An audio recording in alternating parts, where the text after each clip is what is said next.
And welcome back, everyone. Thank you for joining us. I'm Annie. And I'm Dillon. Thank you for coming back, Dillon. I know it's been a while. We've had quite a bit of a hiatus. A lot of things have happened in real life and on the internet, but I got a job. We absolutely, things have gone crazy. But we are here to do one thing, and that is to rant, rave, and ramble about games that we like and, well, games that we don't like. But today we are here to ask the question, what is this game? this game, This is... Go ahead. we'll get it right one of these days, is Hades. We recently a sequel has come out on a pre-release, and this game was on pre-release for a while. I didn't get to play it when it was in its beta phase, but they are beta phasing Hades 2. So we are jumping back. This is such an addictive game. Once I start, I can't stop. And I think our guest, Mondays, has a similar experience. Thanks for joining us, Mondays Weekly. Hey, thanks for having me back on, guys. Yeah, to those of you who may remember me from the Dead Space episode, my name's Mondays. I'm a streamer, shit poster, shit talker, and I guess now content creator, question mark. Yeah, no, I played this game a lot, and look, this is a hot take. This is going to shock you guys. Fucking fantastic game. All right. Yeah, I'm the one guy who thinks Hades is a great game. Very dissenting opinion. Absolutely love this game too. I didn't play this game whenever it first came out, and it was big and popular back during like the pandemic, where everybody had nothing but time to play this game and focus on it. I watched one of my friends play it for a little bit, and it seemed like immediately like a game I would really like. I like roguelites, which this is, and I like skill-based roguelites with a heavy lean into luck. You don't need the luck, but it, heavily leaning on it. So whenever I picked up this game, it immediately clicked with me. For anyone that's not familiar, Hades is a story-driven roguelite, which means that every run is kind of new and fresh, but every time you die and you get new upgrades to make your future runs even easier. Hades embodies the aspect of dying makes you more powerful. Every time you die, you bring stuff back with you to the House of Hades, and you can level up in all sorts of ways with your movement, with your damage, new abilities, and all of it is tied to the fantastic story, which again gets more and more deep every time you die.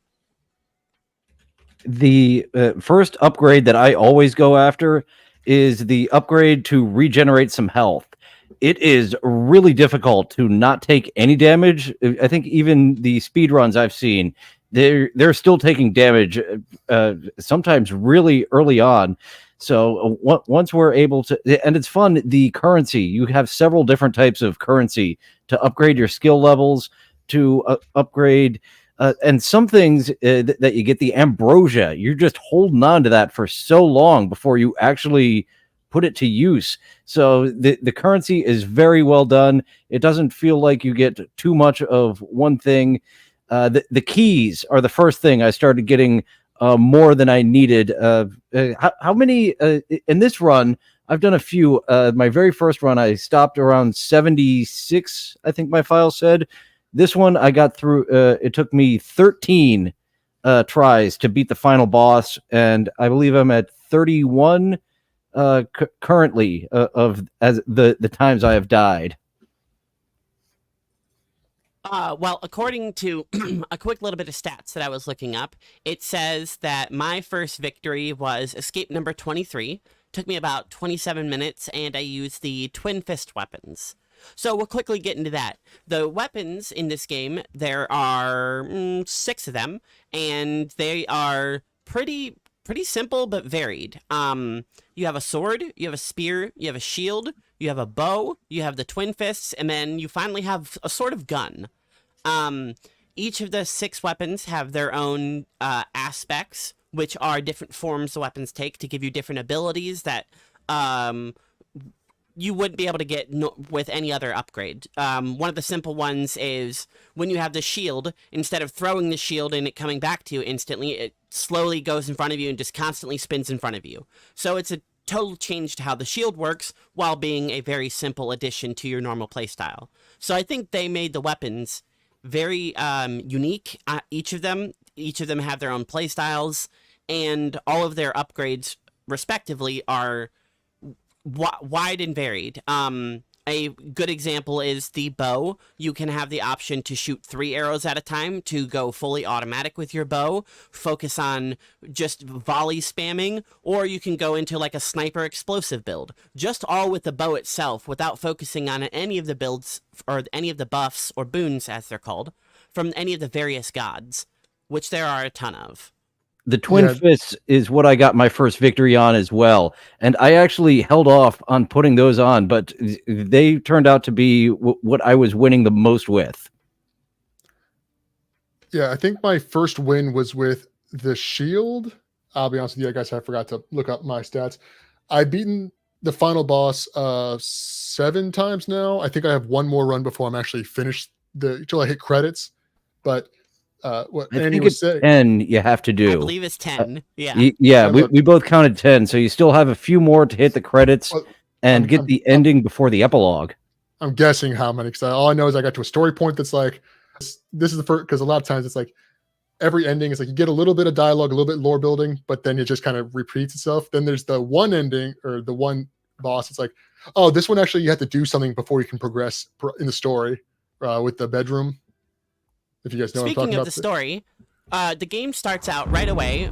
As soon as you start the game, you get a little bit of an intro from a narrator who Zagreus, the main character, lovingly refers to as the old man. I personally still don't know who the old man is that's narrating and reading all of these things to you, but Zagreus can hear them, and so can you, the player.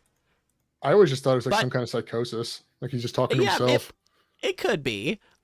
So the game starts with you jumping out of the window of your bedroom because you, Zagreus, have kind of had it with your father. You've had it living in the underworld. You've had it basically with the whole monotony of, well, living in hell.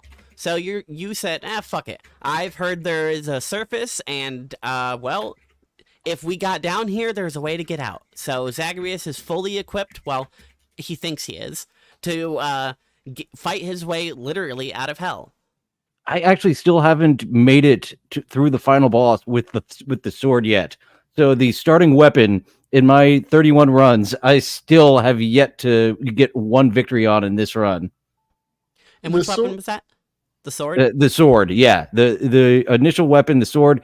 Every other weapon I have beaten the final boss at least once with on this run, except the sword.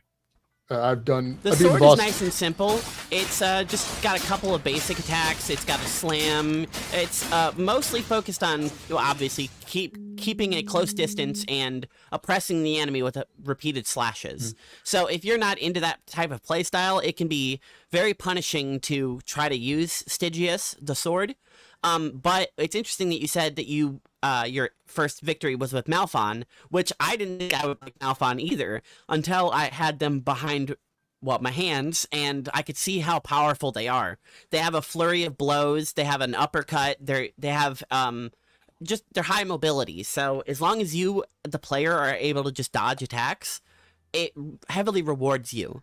I think it's funny with the sword specifically because it's the starting weapon and it's the only one you don't have to unlock in the game.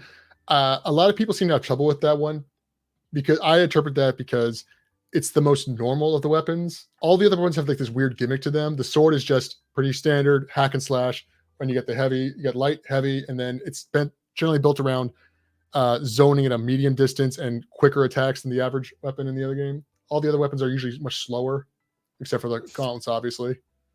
I think you're right. I think Stygius, with just the basic few, the first 3 aspects, because each of the weapons have a hidden one that you have to unlock through the story.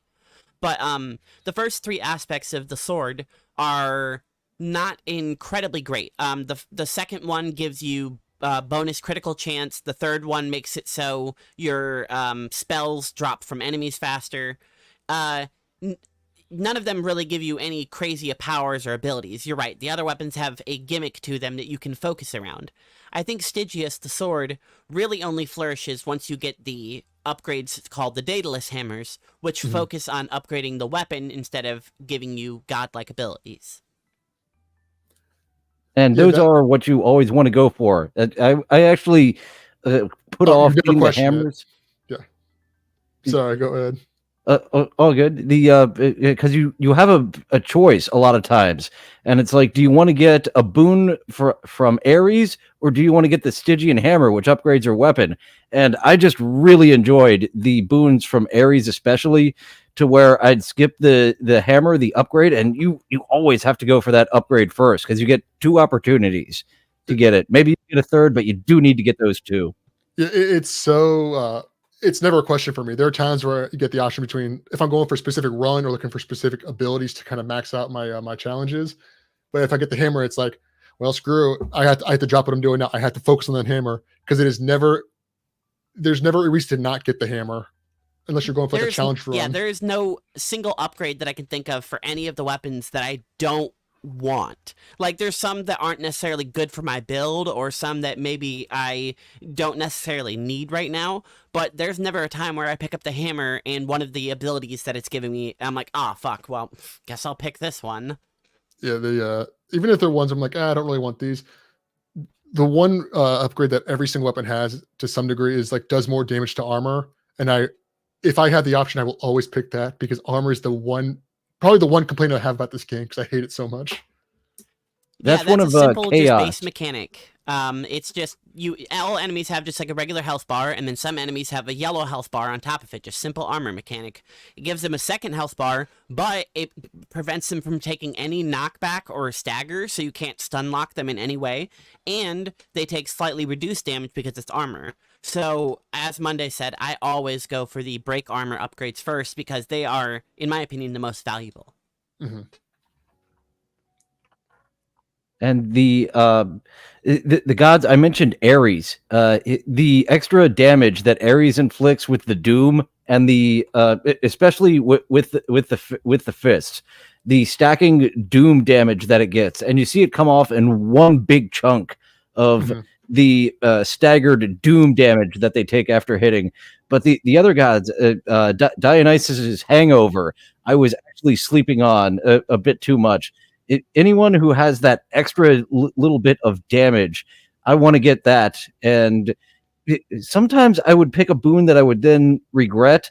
You've got your dash movement, and you've got one slot to upgrade that dash. So I want Zeus, who who strikes people with lightning when you dash, or Ares leaves behind like a little spinning circle of death. And sometimes I would get your dash strike is upgraded to this, and afterwards I'll be like, oh no. So I never get the dash strike upgrade when I have that option anymore because I want that extra dash damage that is automatically happening. If I'm just running away with dash, I'm still getting some damage in. No, I do love the air strike, and the Zeus Thunderbolt dodge is so good. But my personal favorite is the Athena reflect dodge. Because right there on, if you can see it for the visual list or visual lookers, what are they? Watchers? Gosh, I'm sorry. The viewers. For the watchers, you can see on screen I have a list of my stats, and the second most used boon is Athena's Divine Dash. It gives you just a simple block and a reflect every time you dash, and I will argue that it's probably the best dash. Yeah, and you combine that with Hermes' extra dash ability, it makes half the boss fights in this game completely negligible. Like the first boss with Meg, how their gimmick is that their super ability is just throw a bunch of fireballs at you. That's completely negated by your dash ability. Speaking of Meg is the first main boss of the first floor. She's Megaera the Fury. She's one of the 3 sisters that you can encounter on this floor. She initially comes at you as sort of kind of an enemy, as an obstacle in your path, because, well, that's her job. Her job is to kill anyone who tries to pass through this door. So she will do her best, and a lot of the time she did kill me. So yeah, there was your Death Defiant. Yeah. Did actually kill me there, and I lived with just a couple of HP before I was able to finish her. This run didn't last too much longer because I didn't have any health, and at the beginning of the game, you don't have any what's called Death Defiance, where if you get hit to 0 HP, you can defy death up to 3 times, or 4, depending on your build. And it is arguably the best thing to focus on early game, because you don't have enough favor with any of the gods. You don't have any of the good weapon aspects unlocked. You don't have anything really powered up yet. So you want to be able to live as long as you can to get good at the game before you die. And I mentioned going after the health replenish first because that one is less. And then Death Defiance is number 2. So both those with extending your life absolutely are the first 2 to go after. I agree as well. Yeah, just increasing your base health pool. Yeah, absolutely. There is a huge list of abilities. I will pull it up as soon as I can. Like I'm this far into the game, and I still haven't gotten all the abilities maxed out yet. Like, I also don't have the abilities maxed out. You can see on the screen here, my last ability costs 2,200 and you can't actually see it. There we go. The last ability on the mirror costs 2,250 darkness to upgrade. And once you get the mirror fully powered up, which is the source of all of your personal upgrades, all of the talents on the tree have a flip side to them, which have different abilities. So we'll use Death Defiance, since that's the one we're talking about, as a point of reference. You have either Death Defiance, where you reach 0 and you refill your HP to a certain amount every time you die with a certain charges. The other side of that is called Stubborn Defiance, where you will do that every time you die, but only one time a room.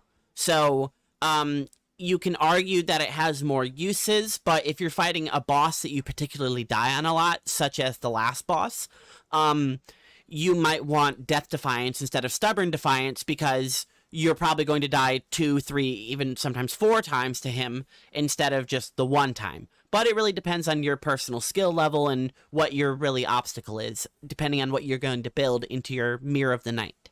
Yeah, this is where you guys are going to judge me. I've been playing this game for, I think, about a month, maybe 2 months on my stream, once or twice a week. I only learned that you could switch out to the green moves on the mirror about a week ago. You can switch alternate abilities. Yeah, I didn't know about that. You couldn't initially do that. It was something you had to unlock through your relationship with Nyx, the goddess of night, or the aspect. What I believe she's the goddess, but Night incarnate. Night incarnate. Yes. Darkness incarnate, something like that. Yeah, she chill. She's the primordial daughter of Chaos, which is one of the gods you can stumble upon. And Chaos is kind of an interesting god because he doesn't really talk to any of the other ones. He doesn't. He doesn't. Yeah, he's just kind of in his own little section, kind of just sitting away. He's got a fantastic character design. He's got melding flesh and a bunch of heads. He's constantly pulsating with energy, and it's hard to look at him. And he's holding the Earth. Yeah, and he's literally holding planet Earth in his hand, which I think is a really nice touch. What makes I like him so much is because he chose Zagreus specifically to interact with. Not because Zagreus is all that important and anything. It's just the fact that he thinks Zagreus is interesting, because he's not even a god at this point. He's more of a force of the universe, and he's just like, yeah, I don't talk to other gods because they're boring. You, a god who's trying to escape godhood, I want to interact with you because you will make things interesting for me. You're chaotic. I think you're right about that, and I think the writing of each of the gods is done very well. I don't know the list of total gods, but there are a vast variety of them, and each of them have totally different personalities. Some of them are similar because, that's how people are, but I don't feel like any of them are particularly one note or boring, and I don't feel like there's any time where I am like, okay, get on with it, I don't really care what you're saying. The only god that I don't have an interest in is Aphrodite, partially because I don't like her, any of her abilities. They don't work well with my playstyle, and B, I don't like that she's hitting on this guy's kid. I mean, it's just she's weird. Like our cousin. And she's trying to fuck us. It's weird. No, I liked all the gods. The only one I don't really have any strong feelings for, like in a positive or negative way, is Demeter, because I'm not saying they're not interesting, but I think they're kind of bland compared to the other ones. The one thing I think go ahead. I'll let you know what I like about Demeter. I don't dislike Demeter, but I was saying the thing about the gods is that there's two sections: the Olympian gods and the underworld gods, and they both have their own rules. The Olympian gods are all dickheads. All right, just like in Greek mythology, you don't see it that often, but those rare cases where you have to choose between one of their powers, the boons, the other one gets angry and it starts attacking you. And then They're all petty and vengeful. No matter how high of a relationship you have with any of the particular gods, if you don't pick them in the situations where you have two boons to pick from, they'll be like, "All right, well, I'll show you what it's like when you turn your back on me." And You while you're fighting understand why I enemies in the must do room- this, right? and then Yeah, they're and all then like, they'll throw their own abilities. Zeus will throw lightning bolts at you. Dionysus will throw his drink mixtures at you. Demeter will cause huge storms. And Demeter then is after the fight is over, was they'll fucking just me be up like, with "Oh, her okay, storm. well, you she's can have a the worst one to boon. fight. I'm glad you lived through that." Yeah, they're not like, oh, I'm sorry. It's like, oh, it's like that. Things were getting crazy, man. You know, we're cool. Just don't do it again. And it's like, I didn't do nothing. I was gonna. It's such a dickhead. And then on the flip side, all the underworld gods and deities and such, they're not as petty. They're still petty, but they're also all sticks in the mud because they're like, oh, it's all about order and following the rules and doing your job. While the Olympian gods are like, oh, we're gonna do whatever we want. We're gods. It's like they both suck, but in completely different ways. I think the one who doesn't is probably Nyx because she's like helping you break the rules. She is a Yeah. motherly figure. You think she's your mother at first before the story reveals. No, she's basically your stepmother here. Ain't no And- blood there, baby. But before we get too far away from Demeter, the power I really enjoy of hers is the cast. One of your weapons is the cast ability, in which you throw at an enemy and then they'll take more damage.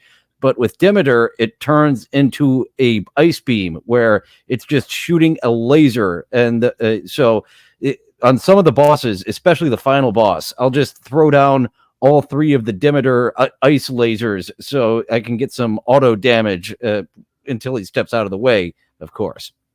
Yeah. Yeah, Demeter has, I think, the second best cast. I think the best one, in my opinion, is the Festive Bog from Dionysus.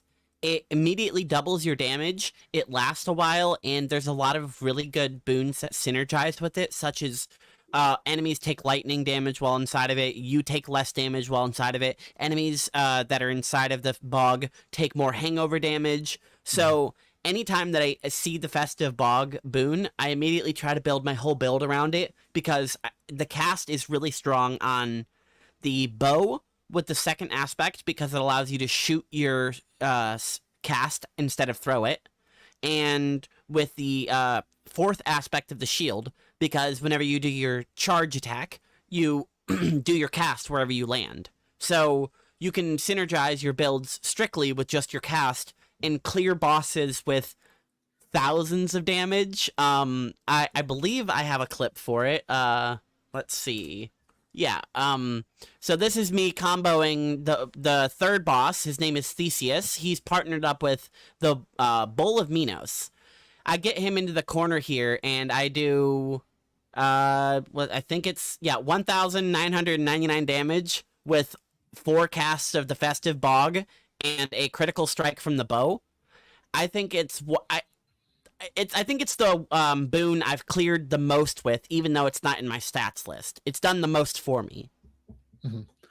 Yeah, this is where you guys are going to disagree. I hate Demeter's cast. I don't like the way it feels. I understand that if you can do it right, it does the most damage out of any cast. But that requires you to be smart and, think things through or plan ahead of time. I'm more of I'm going to throw everything I have all at once and see if it works. That's why I generally prefer Zeus's cast, especially when you're in more fights. But I think my favorite cast would honestly be Poseidon's, because I love the knockback on it. So nice. It's good for kind of crowd control. It lets you control the layout of the map, especially in the last level of the game with the very narrow hallways. I enjoy Poseidon's call. It seemed like it takes a little while to get the super ability of the call to which you power up and then have it feels really fun. The Poseidon smashing into you have a hangover from Dionysus and the lightning from Zeus that'll continually come down. but the surfing and smashing into your enemy with Poseidon's call I find to be the most fun, even though I find others more useful. Poseidon is the most fun, even though it's not the most useful. Again, I think that goes to Athena because she just gives you full immortality for like 9, 10, 12 seconds, depending on how powered up that boon is. I think it just is a really good way to just cheese bosses, especially if you have a build where you have to like steady. If you're using the bow, for example, and you have a long draw up time, you can just use Athena's buff to stand there and just get off as many shots as you want while her buff is protecting you from all damage. See, that's what's fun about this game because we all have different opinions on this one. Athena's is fine, but it's not even my top 5 picks. If obviously, like I said, I'm all about sheer damage. I don't care about anything else if given the opportunity. My favorite is Aphrodite's Call because if you get it maxed out, it does the most damage of any of them. Number 2 would be Artemis, and then 3 would probably be Dionysus because that huge area effect around you is really nice. Where you can just randomly cause hangover to anyone nearby. Artemis would be my number 1. Her arrow strike. It's you get the second boss, Lerny, as Zagreus likes to call the Bone Hydra. When he gets to his final phase, all I need is a completely charged up Artemis call, and he's one-shotted. That it's so easy to one-shot the Bone Hydra boss fight if you have a call. It's so fucking fun. It's like, okay, activate the final phase of the boss fight. He drops the shield. You one-shot him and just grab your gear and go. It's really satisfying. I like that boss. I just don't like how it in higher heat runs after you get the Pact of Punishment, you the boss feels impossibly slow. Meg is really fast. All 3 of the Fury sisters are really quick. They have a lot of abilities. They come at you fast. And then when you fight Lerny the Hydra, he has 2 phases of invincibility where you have to fight a bunch of copies of him to fight him again. And I feel like it really breaks up the flow of the fight, in my opinion.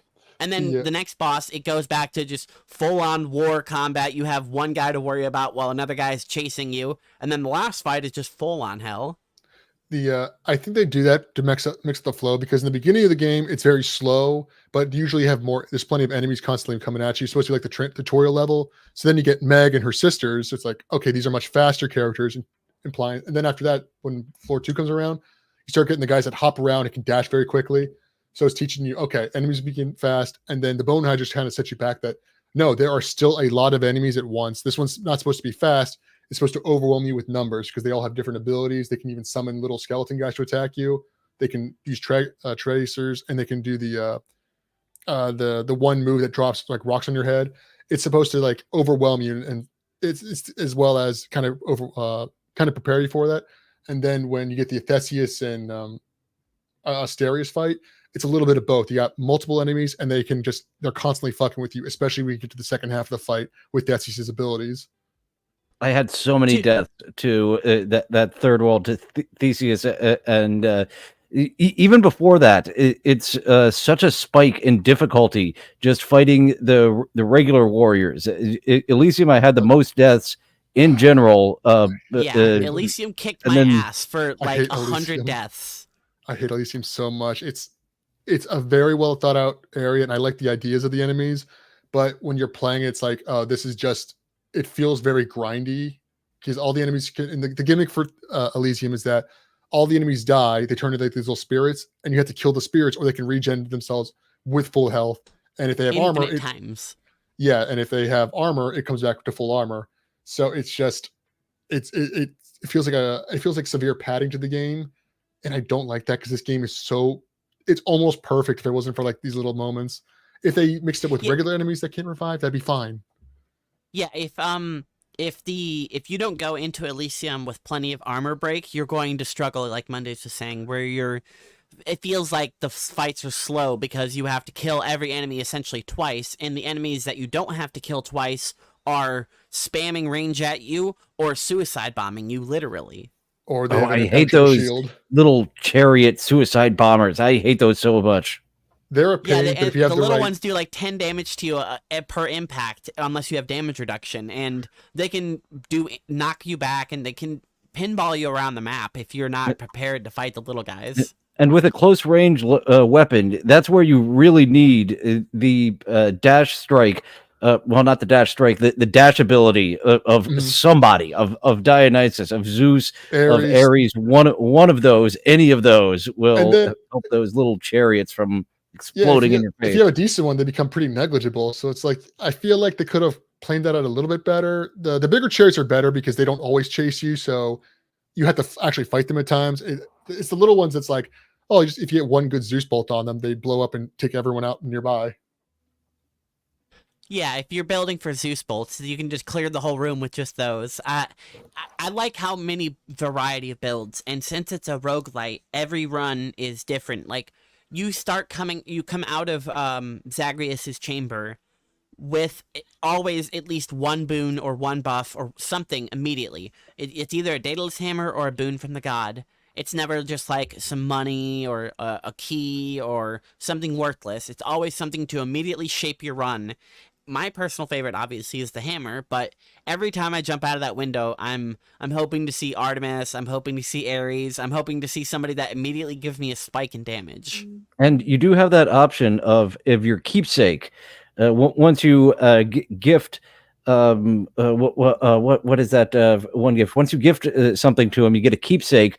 I went with Chaos, his keepsake, very often because the different gods, it basically guarantees you will see them first and get a boon from them. Chaos, you don't take damage going down into his chaos hole. Oh, and that's then really also- beneficial because his holes do like 20 to 25 damage every time you go in there. So even if you want the boon or whatever he's going to give you, sometimes you don't have enough health to go through with it. And especially if you go into and you accept a boon from Chaos, he always gives you a sort of challenge before you actually get the boon. Such as it'll every time weaken you you. attack, you lose HP. So if you already go in his hole and lose a bunch of health, and then he's like, okay, now you can no longer attack, well, now you're essentially screwed. Yeah, or the one that really bothers me are the ones that like you take damage if you use your special, and depending on what weapon you have, the special is the crux of your fight, like the bow or the shield or the spear, where you can recall it. It's like, oh, if you don't have that, this fight got infinitely harder than if I had the sword or the gun. And the Yeah, and keepsake sometimes you'll get that chaos challenge before a boss, and you will miscalculate how many rooms it is before the boss, and you'll go into Yes. the boss, and suddenly you can't use your cast or you can't use your throw, so suddenly you'll just be completely handicapped against a boss that you thought you were going to do a fine against, but now you can't attack them. That definitely happened to me. It was either the attack or the special that I could not use at all on the boss without taking damage, and I was like, "Fuck, I'm not." The keepsake that you get from Cerberus, that's an early one where you get extra health that I used early, and then once I was able to upgrade the abilities on the mirror, I stopped using the Cerberus upgrade of the extra health. Yeah, there are some that are significantly better than others, and most of them are situational or depending on what kind of run you want, depending on what god you're talking to.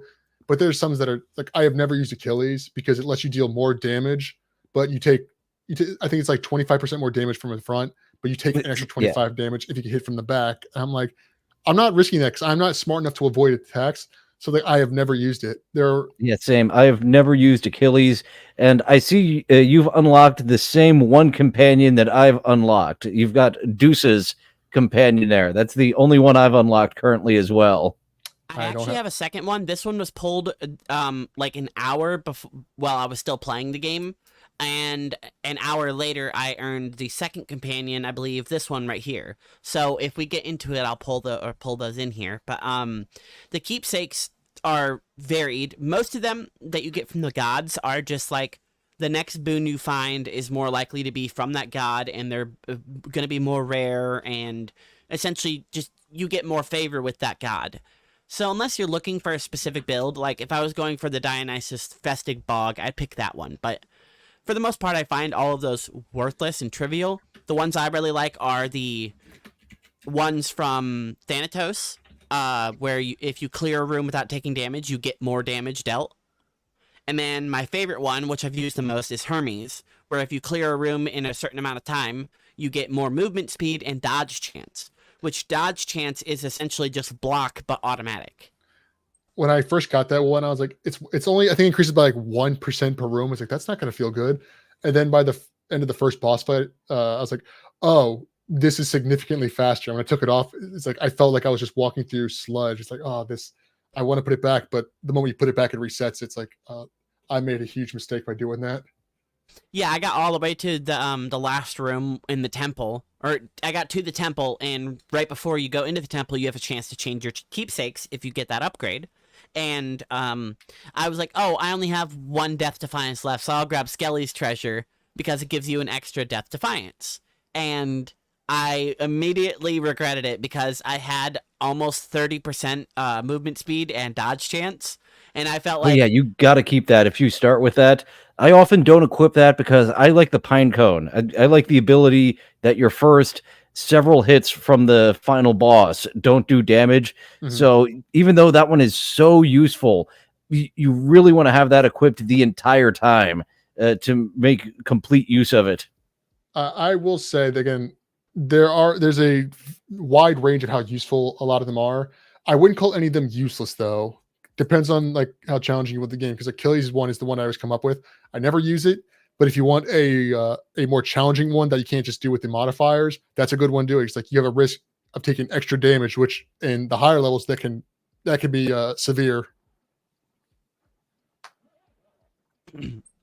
And I'm the same so as you. I have not equipped that one once. For my play style, I enjoy a lot of the keepsakes, and that one, the risk versus reward. Nah, I'm good. I'm good. I'm currently just going completionist with it because I want the achievement to get all of the keepsakes to 3 stars. But I don't know if I'm going to keep playing it because I honestly just kind of want to look up the epilogue to the game and then just start playing Hades 2. But Mhm. I don't know if I want to do myself that disservice because there's still so much to get from this game. Problem is I don't have if I have the time or dedication to keep playing this game. There's so much other games to play, you know? I mean, you got plenty of time. Sorry, go Yeah, ahead. this is so addicting, and you feel like, oh, I'll just get in a run. It takes a half an hour, but then it's like, oh, that was so quick, and then your entire afternoon is just shot. That's at least what happened with me a few times. Is like, okay, I got shit to do. A run is quick. Oh, that was so fun. Another run, and the finish of the story. It takes 10 completions of the final boss. And still to this day, I haven't gotten the epilogue ending. They do make reference of what that ending is, but the epilogue ending on the one that I have the most hours logged on that I was doing last year, over 70 something runs, yeah, still have not hit that epilogue ending. It's The ending seems to be tied to Nectar because you need to get massive favor with almost every single character in the game.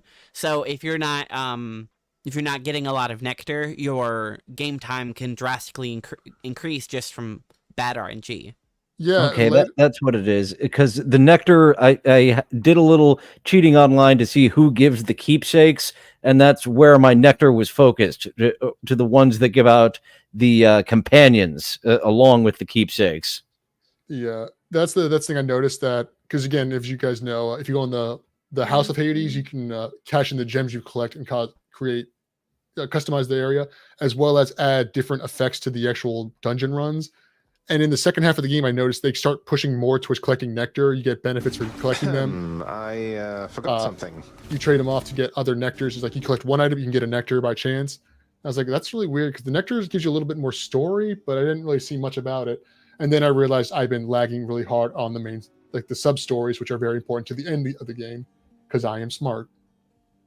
Yeah, absolutely. It's Getting not like the there's just one objective, like where you have one thing to go on. You have so many characters to talk to and build up reputation with that all help you towards the actual true ending of the game.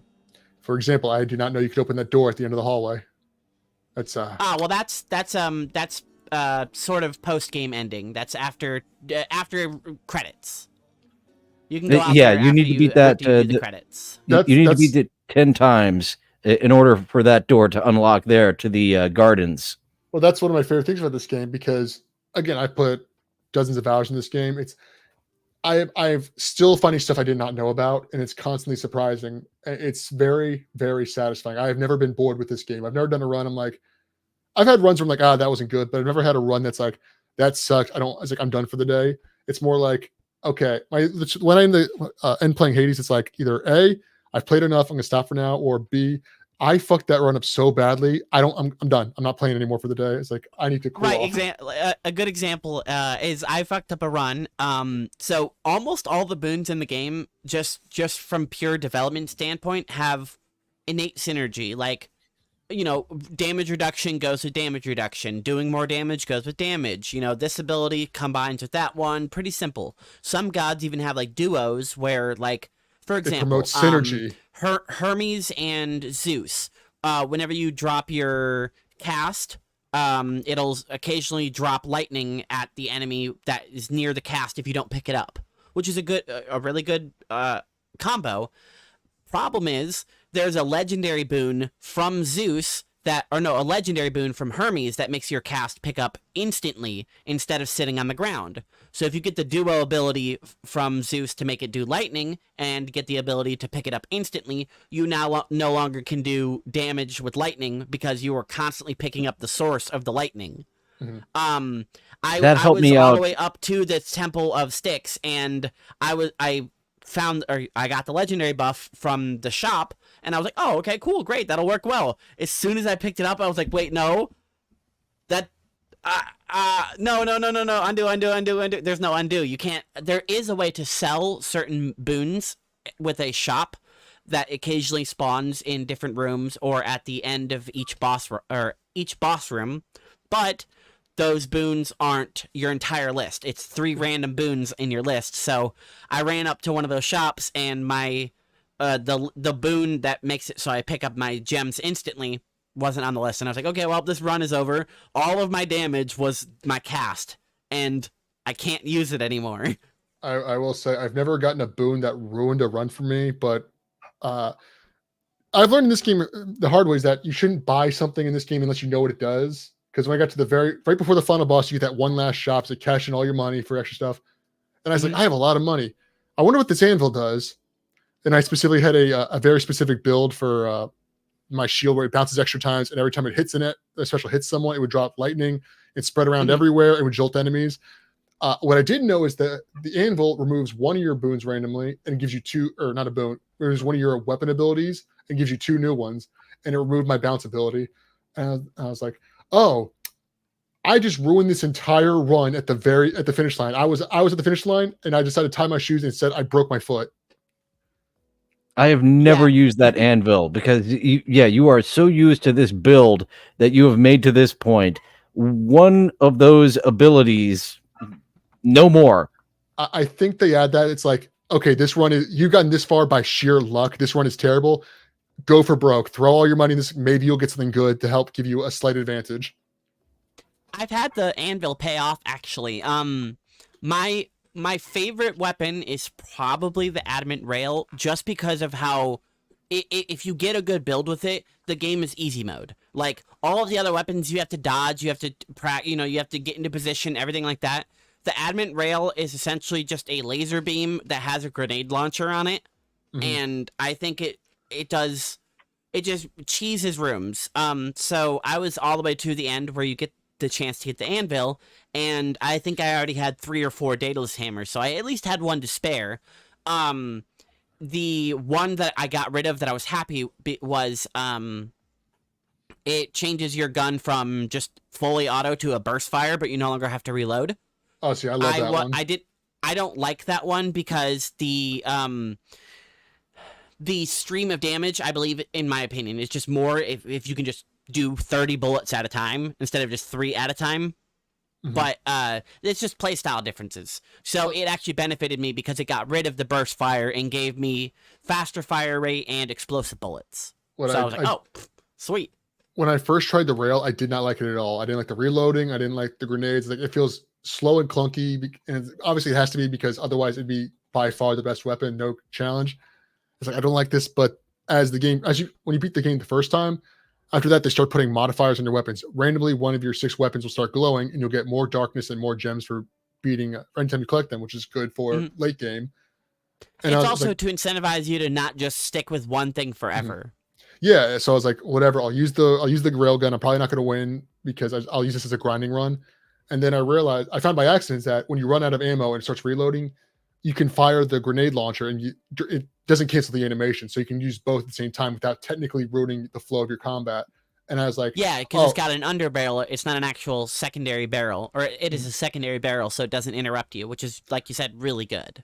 Yeah, and I went from, wow, I hate this gun, to still not my favorite, probably at the bottom of the list, but it is now it's a great weapon still. I don't think there's any stinkers in this list.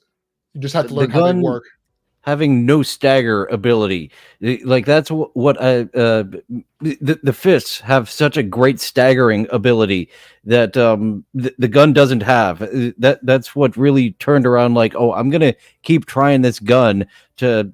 Oh, these fists with this stagger ability are so actually quite superior. Even though you've got the range and such a fire rate, they had to balance it out. So taking away the stagger makes sense for the rail, the gun, versus the beautiful staggering that the fists do. That's another thing I love about this game, because depending on how you build your boons and your weapons, you can fix that. Because like we talked about the burst fire move for the railgun, you combine that with Poseidon's knockback for his gun, for the special. Or for the nobody attack. Can get near you ever again. Nobody can get you. So it doesn't technically do stagger. What you're doing is like you're constantly pushing enemies away, which is essentially the same ability. So you can sort of recreate that in like by finagling things. I think the weapons, especially since you said they glow differently each time you die.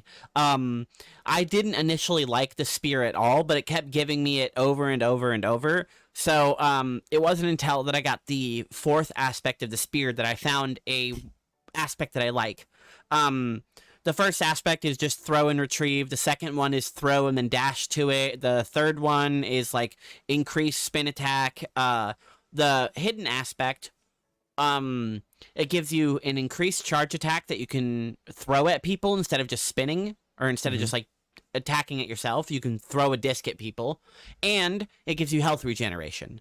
It takes away max health, but it gives you health regeneration with every time you hit with that spin attack.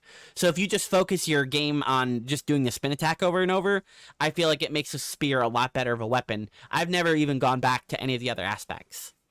I always loved that recall. That's so funny. You didn't like the spear at all. I loved tossing the spear and recalling it to get the double damage going front and back ways with the enemy.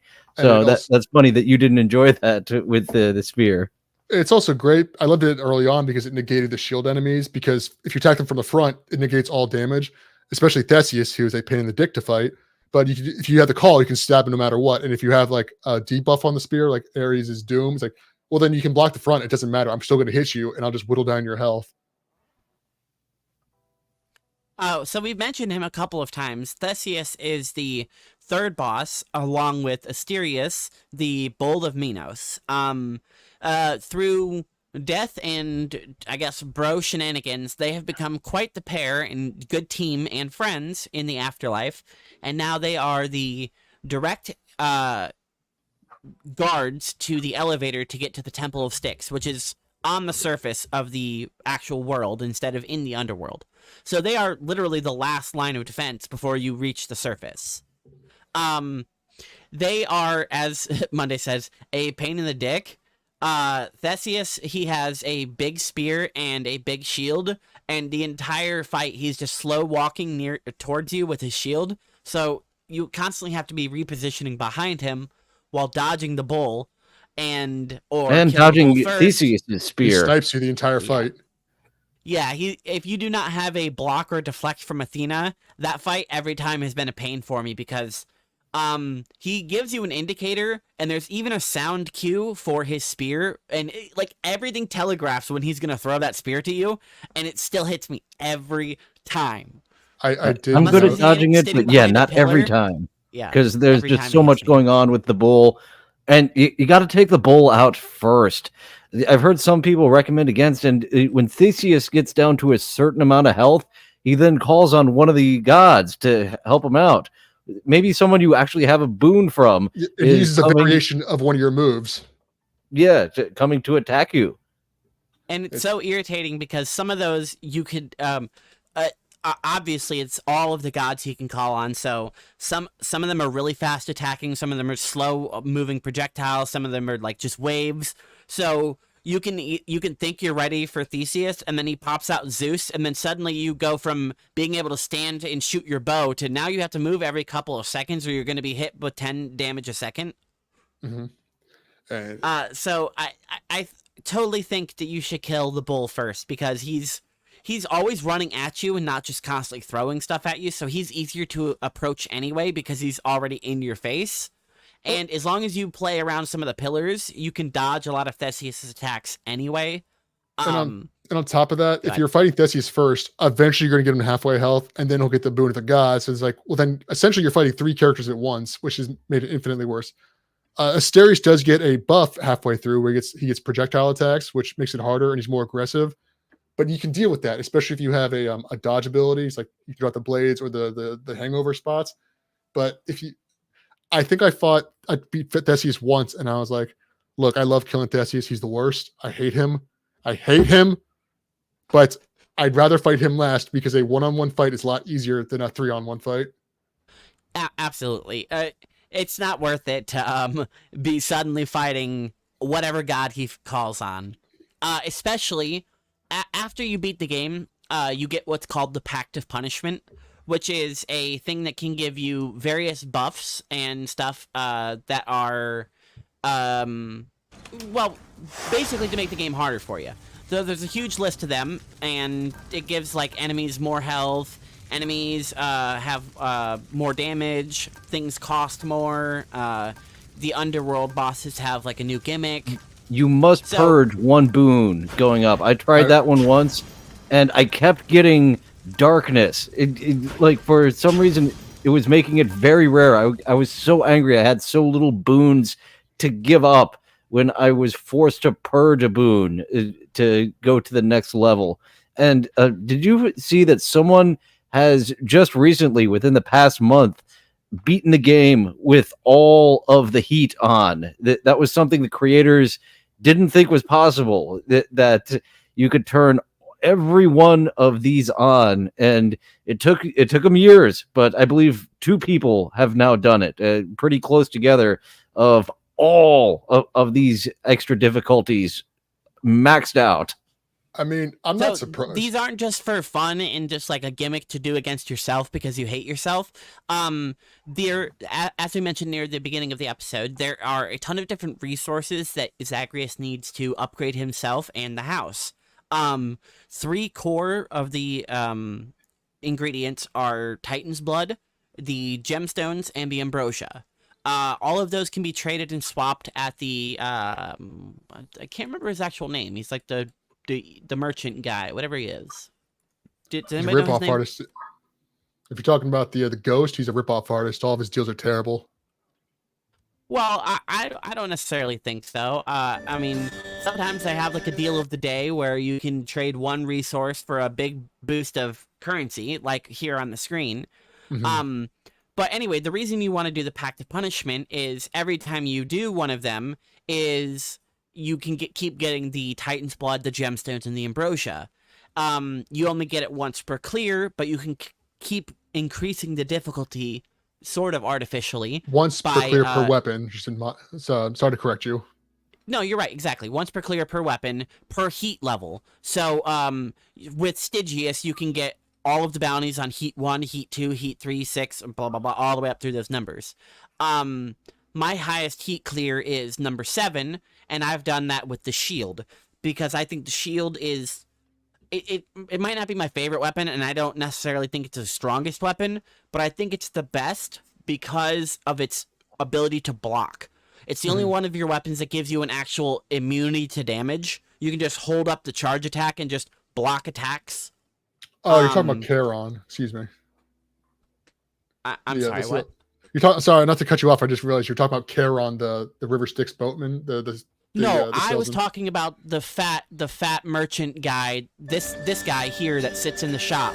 That trades things. This guy right here. That you Oh, well, can I'm buy an things. idiot. The wretched broker. Chat, That's his name don't right be there. surprised. Yeah. Somebody in chat, Spurgsnake, is talking about Charon, the River Styx merchant, who you can buy like boons and health and stuff from in game. I was talking And about in the he House also of Hades. Sorry gives for you any a little confusion.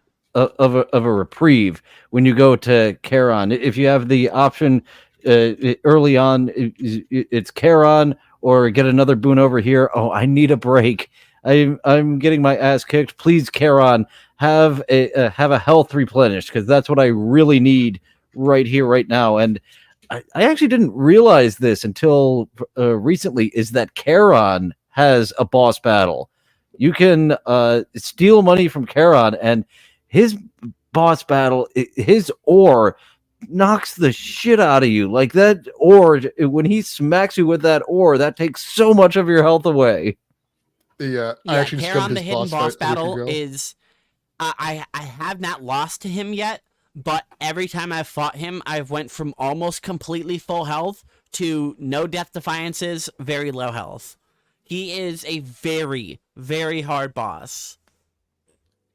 But And it's I was so lucky worth it. enough to get my death defiances back. And yes, as Mondays was saying, it's so worth it with how much cheaper his merchandise is for the rest of the run, including at the end with those extra boons that are extra powered up and the chance to buy some Titan blood or a diamond.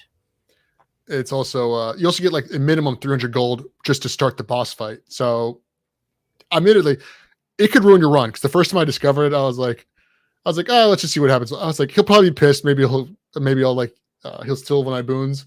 I did not know it turned into a secret boss fight, which stomped me. But it's like when you get the next time I fought him, it's like, oh, that was totally worth it. There's never a reason to not do it if you are moderately built for that fight. Yeah, if you're built and decent at dodging, then yeah, you should do it every time you get the chance because you get free money and a discount. Well, not free, but you know. And Plus that is Charon's the skill. only currency that doesn't carry over. You have to use the Charon coins in that run. All the other darkness, the gemstones to upgrade, the House of Hades, the darkness, all the other currency carries over, and you keep that when you die. But Charon's gold, you got to spend it that run. It's gone. You don't carry that back from the River Styx. And I think that's a nice touch because it makes sense in the story because Charon is the one that takes you back to the House of Hades every time you die. He rides you along the River Styx right back to the pool of blood that you walk out of. So every time that he does that, even though you're not asking to him to, you're not requesting of it, he takes the money that you have, no matter how much of it, and that's your fee for dying and making him inconvenience him to take him suddenly back to the house. He takes that money because that's his fee. I feel so dumb because I just realized why that is. Because in Greek mythology, back when people died, they'd put 2 silver coins in your eyes to give to Charon so you can take you to the afterlife. It's like, oh, it's the same thing, but in the game, they make it kind of tongue in cheek. He's like, no, he's just robbing you. Yep, he's just taking that money. He's like, oh, well, you're not going to need it. Like I would next run. It would be in my wallet if you didn't take it from me. Plus, Charon is look, I'll be honest with you, Charon screws me over a lot because it's always the Theseus boss fight that I'm like, I almost always get a Charon room just before that. I'm like, don't screw me over, man. Give me one good boon, or it's like, give me some gold in that room so I could buy all your stuff. And I always get so unlucky with it. Maybe it's bad RNG. Maybe it's the moons aligning. Yeah, I believe in astrology and all that stuff's definitely true. It's not my fault, just bad being unlucky. But I was like, motherfucker, he's so cool and he does forgive you after beating him and robbing him. But it's like, I just need 6 more gold and I could buy everything you had. And I couldn't even get that. The voice acting in this is really good. And it's funny that Charon only has his grunts the entire time. And that's all they interpret it as. Not like Banjo-Kazooie, where his grunts are interpreted into words. It's just... And the same with Tisiphone, the other Fury sister, who only says murder and murderer. Yeah, the only non-hot sister. The other two, nice. Yeah, Electo's bad. She's not only the best looking of the sisters, she's the best fighter. After I want to say probably attempt like 25 or so, once I'm decently powered enough and I've beaten the last boss at least once. Um, I don't think Meg ever has any chance of killing me unless I'm playing sloppy or my build is terrible. And then Tisiphone is so sloppy that she lets you kill her basically. Yeah, Then Electo comes in and she's got like essentially the power of Ares. She's throwing constantly doom bolts at you. She's summoning blades. She's teleporting around. She's definitely the best of the three. well, yeah, it's because Meg is the best all-rounder. She has no real strengths, but there's no real weaknesses to her. She's got mid, close, and long-range attacks. And then Tisiphone's gimmick is that she's constantly throwing attacks at you and she's quick, but her main gimmick is that the area closes in on her, so like it's harder to dodge her, but her attacks aren't that difficult, especially if you have any Athena moves, in which case she's completely negligible. Electo, she's by far the most aggressive, and she has a move similar to the death wheels that Ares gives you that track you as well, so it becomes much more of a mess. And when you play the higher difficulties with more heat, she gets the sisters to back her up. Then they're a real threat, and like she's killed me more than once. It really depends on, in my opinion, which sister is leading the charge. Because it's still one of the sisters in charge, and then the other one or two will back them up with the Pact of Punishment. Yeah, it's Striker. If Tisiphone is leading, it's still easy because every time you damage her to a certain amount, she gets like that small immunity, teleports you to a little tiny arena, so you can get a chance to reset your cast in any positioning you need, so you can easily burst her down while avoiding the sisters if Tisiphone's in the lead. Meg is still the same, you just dodge the other two sisters and you can beat her. Electo, I feel like, is still the hardest and is even harder with the other two because then you have Electo to deal with and then whatever the other two are bringing at you. I think the Pact of Punishment, that particularly, really adds a lot of flavor to it. The second boss, Lerny, I don't feel like it changes it too much. It only changes the arena, and then only slight variations in the fight itself. It's the easiest, and I almost always pick it when I need extra heat because I almost always have level 1 and 2 of it on now because I'm at that point where I need that much heat anyway. That I'm used to fighting the multiple sisters, and I'm used to fighting Lerny with all the lava near him. All of it is an easy fight. The one that I'm not experienced with is with Theseus and Asterius. If you play with them with the Pact of Punishment on, Asterius gets like gold armor and it like way bigger range on his attacks. And then Theseus is riding around in a chariot with miniguns. Oh, great. So he's even more of a bitch. I hate him so much. He's the only boss in the game. Or look, obviously when I'm playing the game, I don't want to die to any boss. But he's the only one I'm like, I can't die to him specifically. If I die to the Bone Hydra, whatever. Meg, don't care. If I die to the final boss, frustrated, that's whatever. I just hate Theseus because he's such a smug prick about everything. And I'm at the point where when I get to him, he's like, you'll never defeat us. It's like, I've beaten you more times than you've ever. I've beaten you like probably about 20 times now. I think you've beaten me 4. And it still irks me every time. Every time he beats me or gets a death defiance from me, it just puts me in a bad mood for like 10 minutes. It's like, I should have played smarter. Just him. Nobody else. I don't care. And then after it's just his smugness. After the Elysium boss battle, once we get to Styx, what frustrates me about that are all the enemies that poison you. Like the big rats aren't too much of a problem, except when they poison you, and the spitters. Like sometimes I'll be listening to a podcast or some music, and I have to turn it off and only listen to the game when I get to the Styx, and to hear the auditory cue of the spitters about to give us the old haktui spit on that thing, and those fucking spitters. But the auditory cue is there as long as you're paying attention, not listening to anything else. If you are listening to anything else, turn it off because those spitters are going to kill you.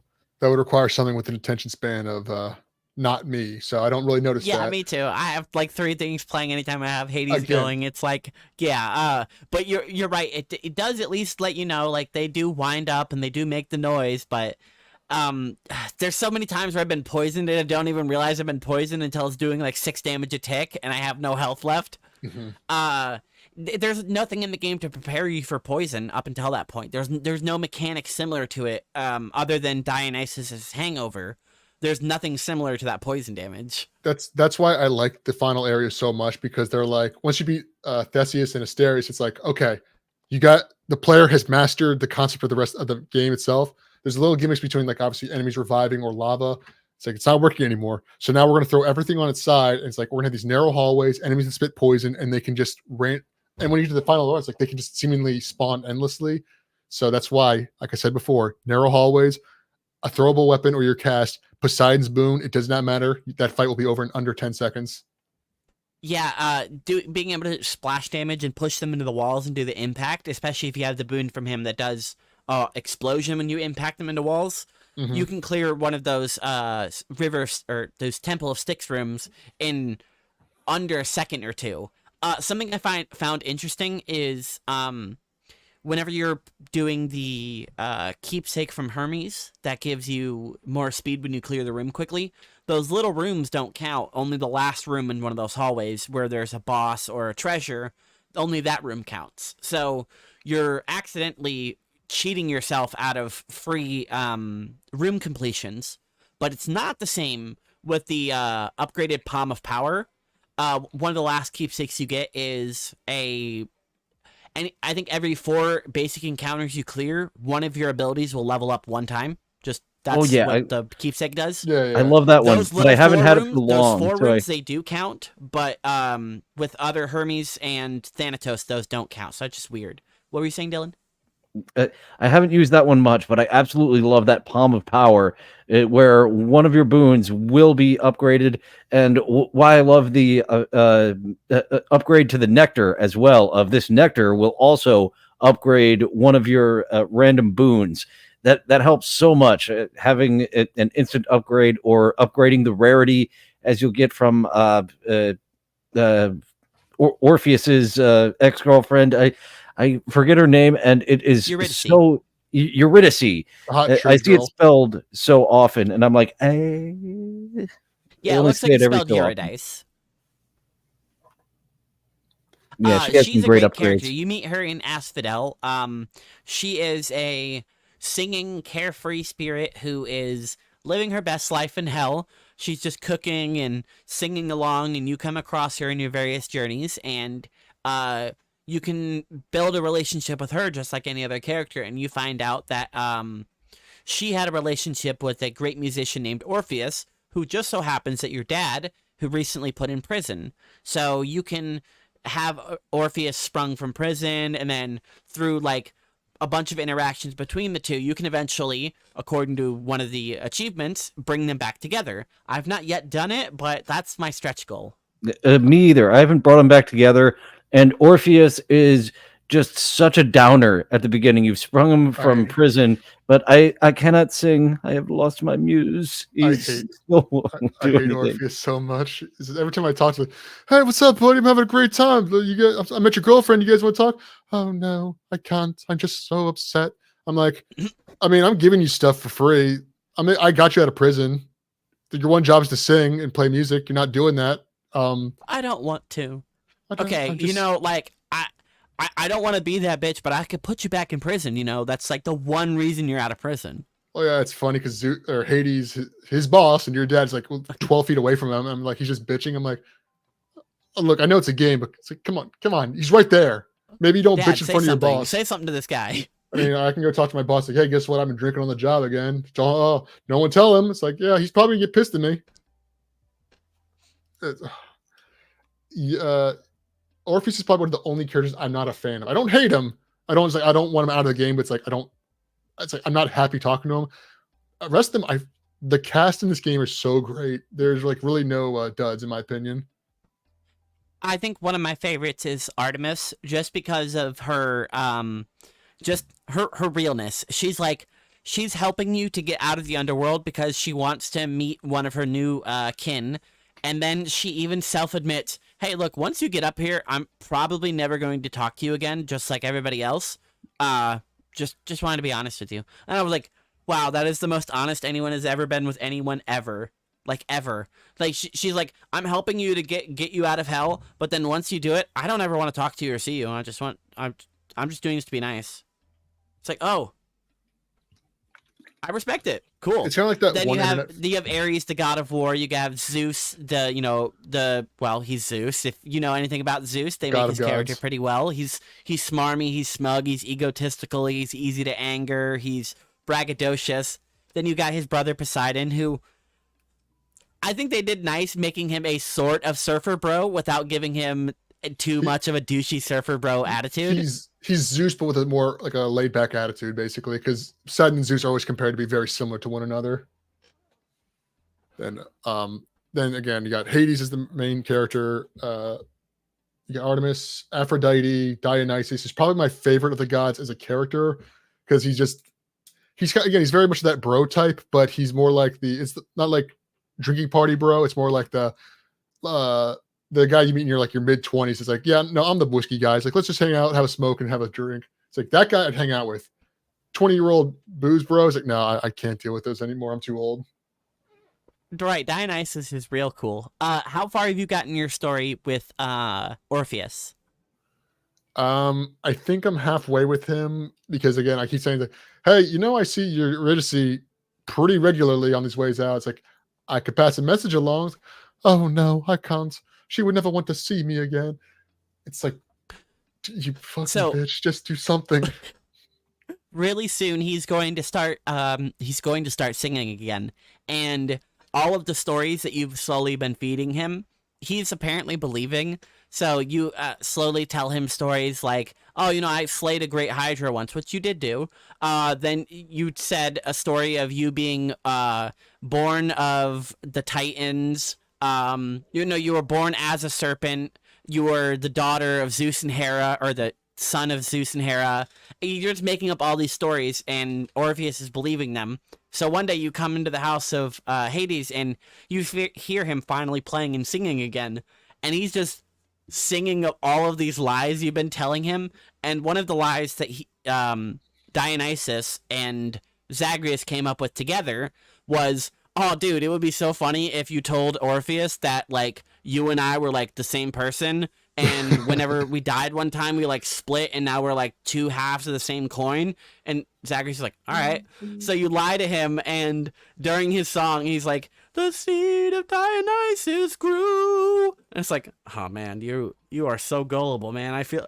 If Zagreus even tries to come clean, he's like, I was just messing with you, right? And he's like, oh my God, you are so humble and so nice. You're such a great prince. I love you. And he's like, oh, he like idolizes you. And well, the fun part about that is they use a lot of Greek mythology in this, like legitimate ones. So it's like, I'm looking at that. It's like, that could be a story somewhere. Like Dionysus was twin brothers with someone that split in half or something. That could be based on some sort of actual mythos. But and the reason that they chose Zagreus is because there is very little written about him. So he was the most blank slate of everyone.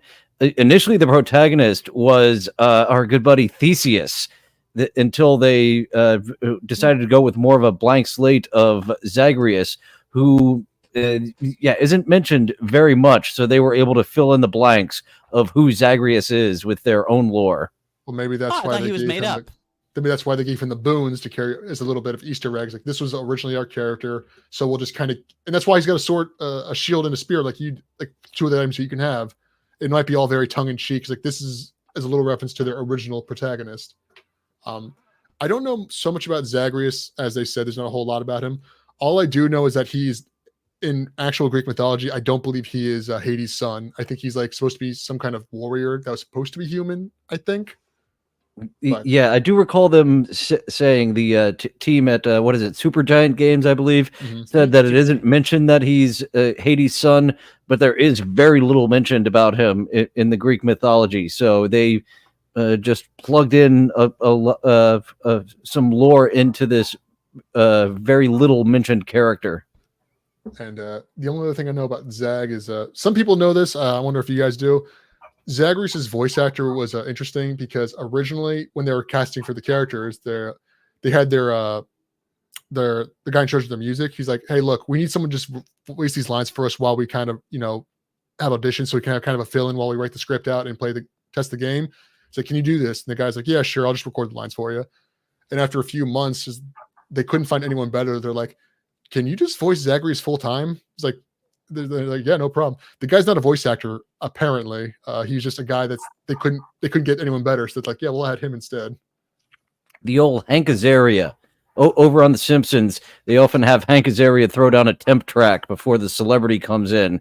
And I think Frank Grimes was a case where they were like, "No, this is great, Azaria." There's a few times that happened in actual movies and TVs where the temp track, they're like, "No, this is great.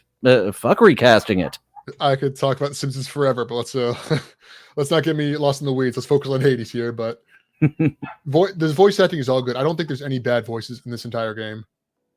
I really think that is one of the strongest selling points of this game as a story-driven game, because there are other story-driven roguelites. Like a really good one is Returnal. Like that's all story-based, but this entire game is voice acted. Even though it's just got like 2D sprites with text on the screen, they went all out with the voice acting, making sure that they hit every single note and kept the tone and cadence that they want the character to portray to you, the person listening to it. Because if it was just text, it would be really easy to just read it in like half a second and skip, next, and not actually build a bond with any of these characters. And even though I don't like Aphrodite, she's so memorable because of the way she talks, and she's all like, well, overly sexual and stuff like that.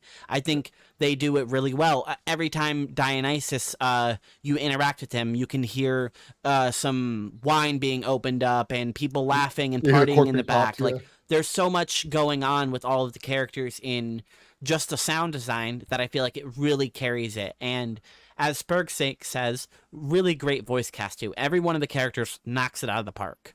My favorite is Dusa, I think, just because they do a really good job of like modulating the voice and keeping it from being too cartoony.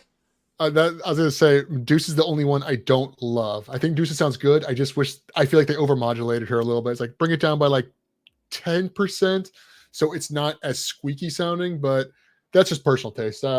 That's fine. I will say, going about the voice lines, is that I think all of us have put at least minimum 30 hours into this game at this point, probably much more. I have not heard a double repeat except for like maybe like when you beat one of their challenges, like with the duos, they're like, "Oh yeah, sorry about that." I think that's the only time I've heard them repeat a line, and it's I'm actually amazed at all the dialogue that is unique that you keep hearing hours and hours into the game. Yeah, even simple ones where they're just being like, "Oh, hey, you can do it. Make it out of here." They do it with such flair that even the times that you rarely do hear the same line, you don't really notice it because it's just kind of a throwaway line right before you get a buff and you're right back into the combat. So I don't feel like it's any sort of negative there at all. I don't know why I was so surprised, but it blew my mind the first time I got one where one of the guys was commenting on the boons I had. It's like, I think it was Dionysus. He's like, "Oh, I see you got my Uncle Poseidon in there." It's like, "Let me see what you do." And then he gave me a duo, which obviously a duo is always fantastic, but it's like, oh, they're even aware of what boons I have currently. That's like this weird fourth wall breaking moment. It felt so cool. And then they also do that to fuck with you, because sometimes they'll comment about other boons you have, but then they won't give you a duo. They're just like comments, like, "Oh, you got my hopes up, you fuckers." It's like, I thought I was going to get Ares got to you one. before me. Okay, I guess I'll have to be faster next time. Something like that, and it's like, Yeah. "Oh, okay, but well, oh, okay." Yeah, they're also no duo. with one another. Just commenting that, of course, Fast Hermes was here already. I was going to mention him next because I think he is a really good cap to my point of the voice acting being super good with the attention to details and the characters not being one note, and all of the voice acting going towards building their character better. All of the characters, whenever you get a boon from them, they get a little bit of dialogue. Sometimes it's about the story. Sometimes it's about the other boons that you have. Sometimes it's just being like, "You can do it. I hope you make it out." if you just like quickly hit your like next button or whatever your action is to just skip the dialogue, most of them, none of them will say anything. They'll just skip to the next line and it'll pull up the screen where you can pick your boon. Hermes, though, notices that you are speeding past his dialogue, and he will throw in a second line after you skip the dialogue if you skip the dialogue, such as like, "Oh, in a hurry, are ya?" or something like that. After you skip his dialogue because you're going fast, and he is the fast guy. He's almost giving you like a bonus, like a benefit, like a Easter egg almost, because you are being like, no, hurry up, go fast. Hermes is like, ooh, I respect that. It is insane the amount of details they put in this game. Stuff that you would never find normally. Like your skipping thing, most people wouldn't find that because again, the voice acting and writing is so fun. It's like, and when you get the boon, it's like it's maybe 15 seconds. So it's like, why even skip it? It is insane what they've done. And it's an indie game too. Yeah, Supergiant is a small studio, or small-ish. I think I don't know the size, but I want to bet it's under 100 people. I think it was around 20-ish employees when they made Hades. I think they've since got more employees, and their strategy of having the playable beta to get fan feedback and help finish up the game, and they really polished it to a degree that it is just infinitely replayable, which is what they wanted to do, was make something that once you're done, you're not done, and you don't feel like you're done. And as I said, in all my plays, I haven't gotten to that epilogue ending. I've gotten to the initial ending and the credits rolled a few times, but still haven't made it to that epilogue ending. So we've mentioned it a couple of times, but nearing the end of your run, you'll get past Theseus and Asterius to the Temple of Styx, and you're finally on the surface. Your last obstacle is quite simple, actually. You just have to walk out the front door. Problem is, Cerberus is guarding it.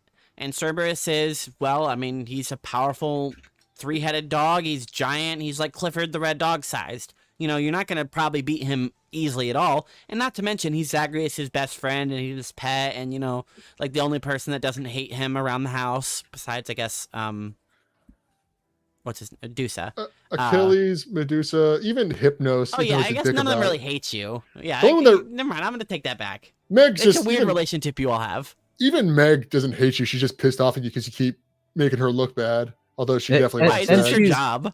She's kind of like jilted that you're leaving. She's kind of upset that you're leaving and causing chaos for the house. Oh yeah, they definitely imply that they were friends growing up.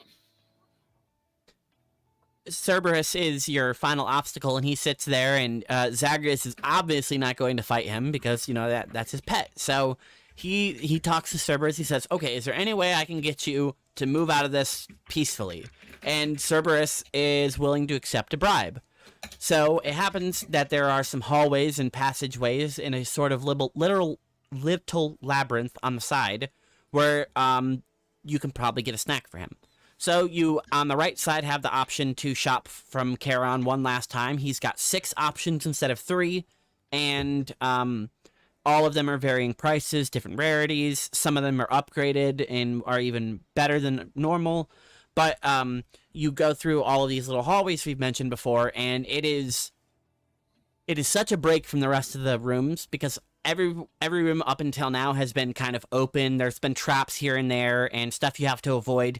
But now you are in cramped little hallways with tons of rats. You have poison damage to now worry about. You have blades shooting out of the walls. You have spike traps. You have axes falling from the ceiling ready to chop you in half. Suddenly you are now no room to dodge. So you can finally zigzag it through all of these hallways, and this is the opportunity where you can get lucky and you can find the snack for Cerberus right away, and you can just choose to give it to him and leave. Or you can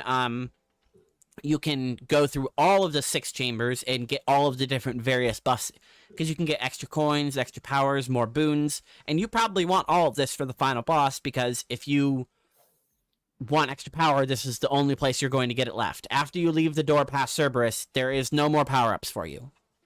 Once I get that satyr sack, that bribe for Cerberus, I'm done. Those rooms can really fuck me up. So I'm passing any extras. once I Sometimes have I that get bribe. greedy and I regret it. Absolutely. Most of the time, if I get that sack in the first 2 rooms, I'm like, ah. Unless it's like one of those like extra glowy boons, like that indicate more higher rarity chance from them. I'm like, ah. No, no, I'm good. I'm not losing a Death Defiance just from some poison damage. It's not gonna happen. See, that makes sense because you guys think this through. Again, Mondays Weekly. I want as many powers as possible. I want to be going as overpowered. I will go in and go. I clear every single room before I fight the final boss. Has that screwed me over a bunch? Obviously, I'm not very smart and I'm not good at this game. But the point is, I can get 100 coins, which I might be able to use to buy a new item, or I can get a bunch of new ones. But for some reason, every single time, I do not know why, every single time it is the second door I choose, I get the Satyr Sack. And I always went to go last so I can get the health buff right before I go into the boss fight. And I think once out of like the 15 times I've been to that floor, I found it on the third run. It's like, and every time it's like, why do I do this? I know how it is. I just had the worst I think luck only with these one runs. time I've gotten it on the 6th door. Most of the time it's 2 or 3. I think it's just, I think that's the level it's set at. I think sometimes it's rare or more common, but I think it's normally 2 or 3. See, that makes Only sense. one time here as well. I got on the last door, and there's 2 doors marked that there is a little mini boss battle. So those I avoid. And I am so happy that the vast majority of the time when I do go to those final 2 doors with the boss battle, that no boss, Satyr Sack. Yeah, the boss rooms are. There's one boss, and the other ones are usually just a giant version of one of the enemies on that floor. That is actually a good point. I was gonna say there's a couple of bosses, but the only actual boss of this floor is the tiny vermin, which is just a little rat, but he's got like incredible movement. He's got big powers. He's got like darkness emanating from him. He's kind of like a joke enemy, but the game throws it at you very seriously, even though it's a joke. Yeah, it's not a particularly tough boss, but the gimmick is that he summons a bunch of other rats to attack you. So, and then he can dig underground, so you can just become invulnerable for a few seconds at a time. Which, depending on when you use your call, that can really piss you off because you wasted your ultimate, and he's underground, so you can't hit him. Yeah, and it's not like your ultimate comes up very often because, unlike other games with an ultimate system, you can only use it per room. So after you clear a room, your entire like super gauge depletes. So if you don't use your super in that encounter, if you had it, you won't be able to use it for the next one. You can't bank it. But then again, you can also make runs that specifically built around using your super. I got one where I had one that I got one a boon that increases how much the speed of which your boon increases when you deal damage. One that just passively increases it over time, and one that increases it when I take damage. So by the final boss, I could use my ultimate I think twice in the entire fight, or if not 3 times. And then there's one that your boon regenerates incredibly fast, like a notch per second. The downside is it reduces your meter down to 1, so you're just constantly using the basic one over and over again, but in like rapid succession, which is actually a lot better than it sounds. Depending on which character you have a boon for. Like, if it's Athena, that's the only one I want. I'd only need a block every couple of seconds. I believe I had Artemis, which doesn't sound great, but the nonstop homing arrows is pretty useful.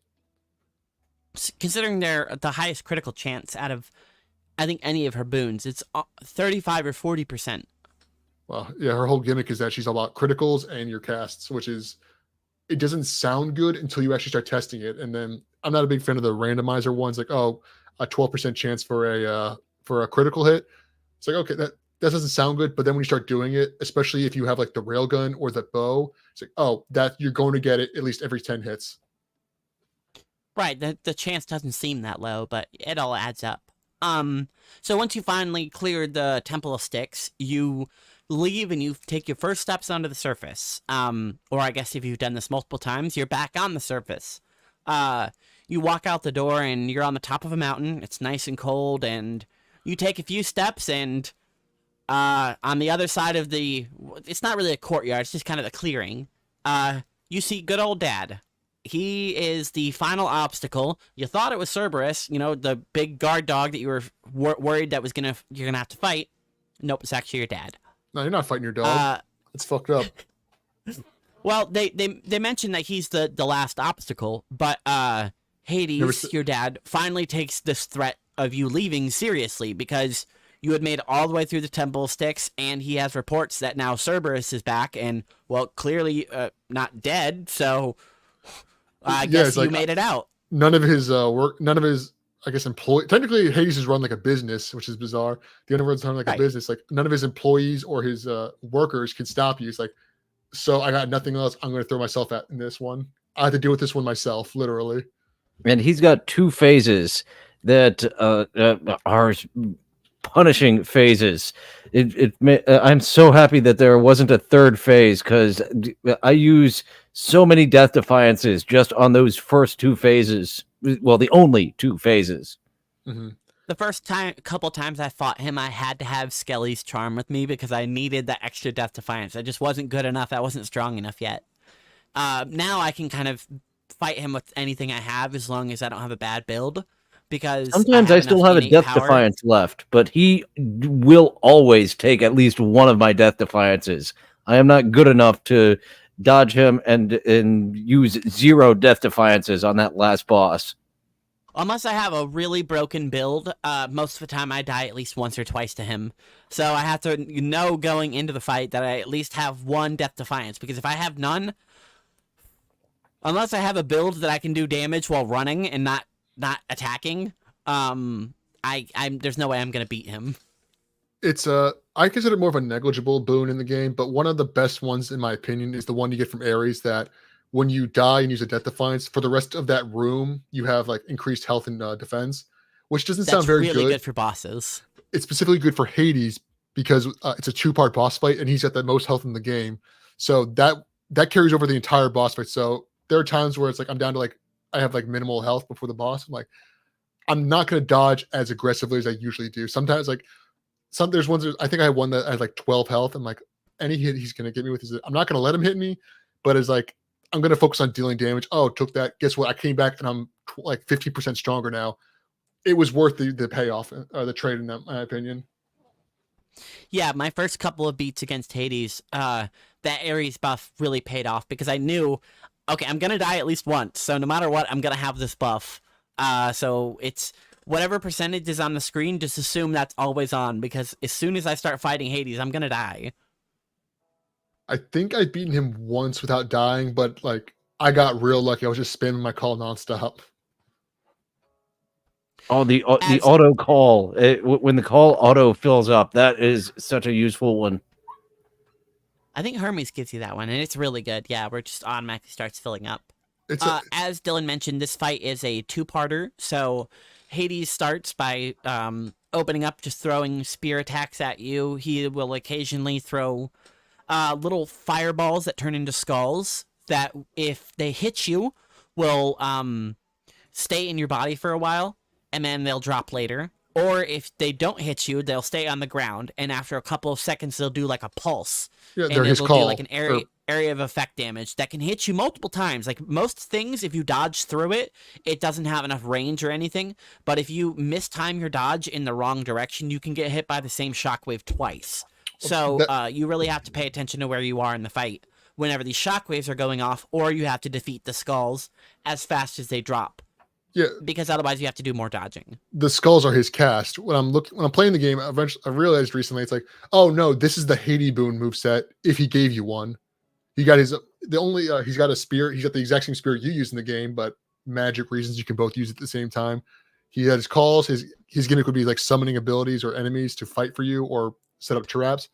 Hades' call is turning invisible. You can get Hades' call. That is Hades' Awesome. trinket. Once you get enough of a relationship with Hades, he will give you the Sigil of the Dead, which will give you the ability to cloak. It's only a 2-stage ultimate, so you only get like 50% bar and then a 50% bar, but it cloaks you. Something that I think is another really, really good attention to detail is while you're fighting Hades, if you use calls, he will comment on the boss or the god that is aiding you. If you are fighting Hades with Hades' call and you use his call in the fight, you will activate your ability and you'll be like, Father! And he'll be like, what? He'll be annoyed that you're calling him and asking on his power while you're fighting him. What I do enjoy about that specifically, He'll say something like, "I can hear you fine, boy." one of my favorites It's really is good. he's noticeably more annoyed if in his boss fight if you call Zeus or Poseidon, his two brothers. He's not happy when you Demeter, but the other ones are more negligible to him because they're his nieces and nephews. But when he summons Zeus or Poseidon, he's noticeably more aggravated. Like it's like, why would you call that fool here? Yeah, he does not have a good relationship with his brothers, as would be expected. He's kind of gotten the short end of the stick, and he is just stuck ruling the underworld. Which, you know what, in Hades, the game doesn't seem that bad. Really doesn't seem that bad, especially if you're in Elysium. Seems kind of nice.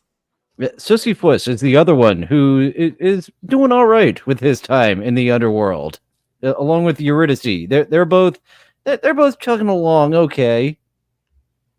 I think Sisyphus is an interesting character because they paint him in a lot of positive light, even though the actual character of Sisyphus is like an evil king who did a bunch of shitty things and was punished kind of rightfully so. But he's been in Hades, the game. He's been in his situation for so long that he's now kind of has a cheery demeanor, and he's kind of just nice to everybody that comes by. And he's just like, well, you know, I did some bad things in life. Now this is what I do. See, I like Sisyphus as a character, but after like the second time I beat the game, I kind of have no urge to go visit him anymore because every time you meet an NPC in the game, one of their runs, they'll give you an item or an ability or some kind of buff. Eurydice is really good because she can give you two like upgraded abilities, but Sisyphus is like he'll just give you like money, gold, or Darkness. health. And at this point, it's like if I have the option to see him, it's like I'm just gonna go for the other one. I'll get a random boon or maybe a key, because at this point I can get more darkness or gold or money or whatever just from doing a random run. Because like I got so many buffs. Like if I get gems, I get money too, or increased chances of dropping gold from fighting enemies.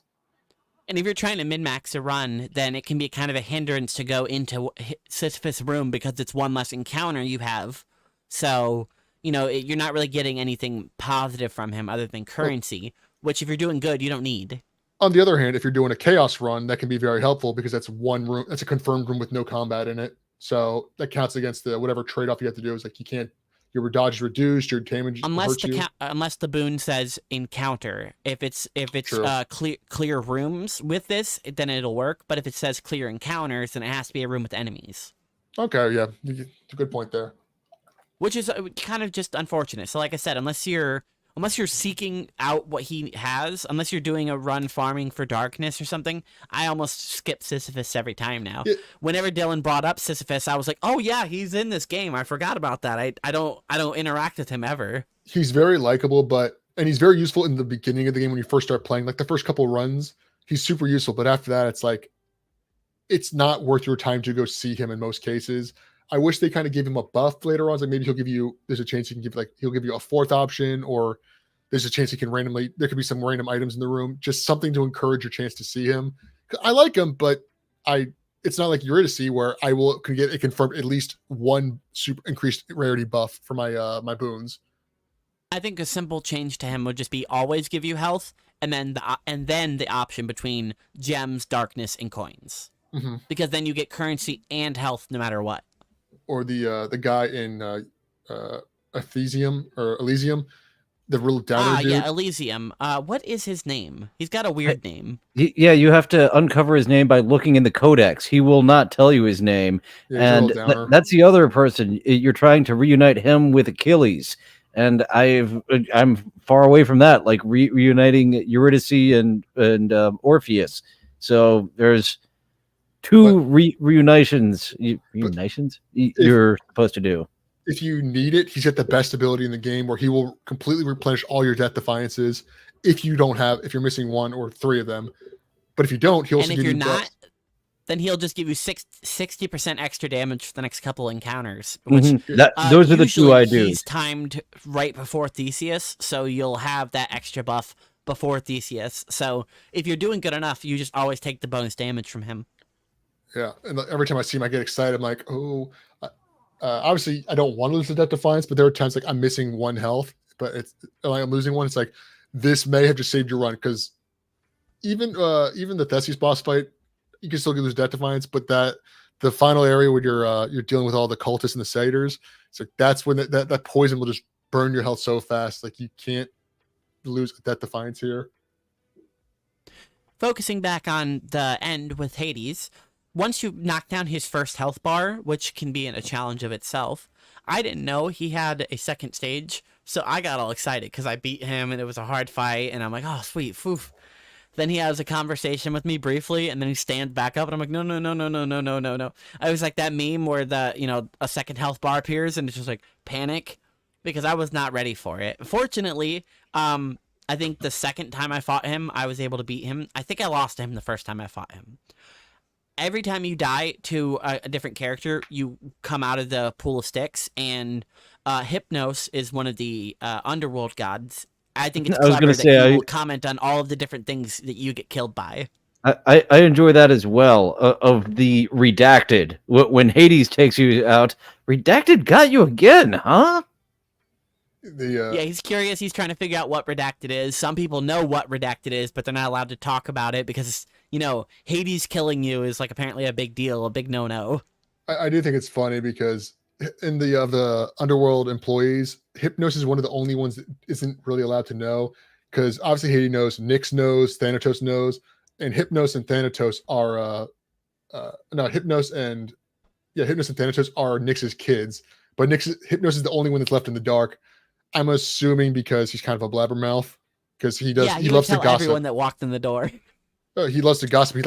That's another reason. It's like, I like him, but he pisses me off because he kind of mocks you every time you die. He's like, I can't believe you died from a skeleton. He's like, those guys are pretty low level, aren't they? He's like, motherfucker, you weren't there. All right. You don't get how big of a pain in the ass 30 skeletons at once can be.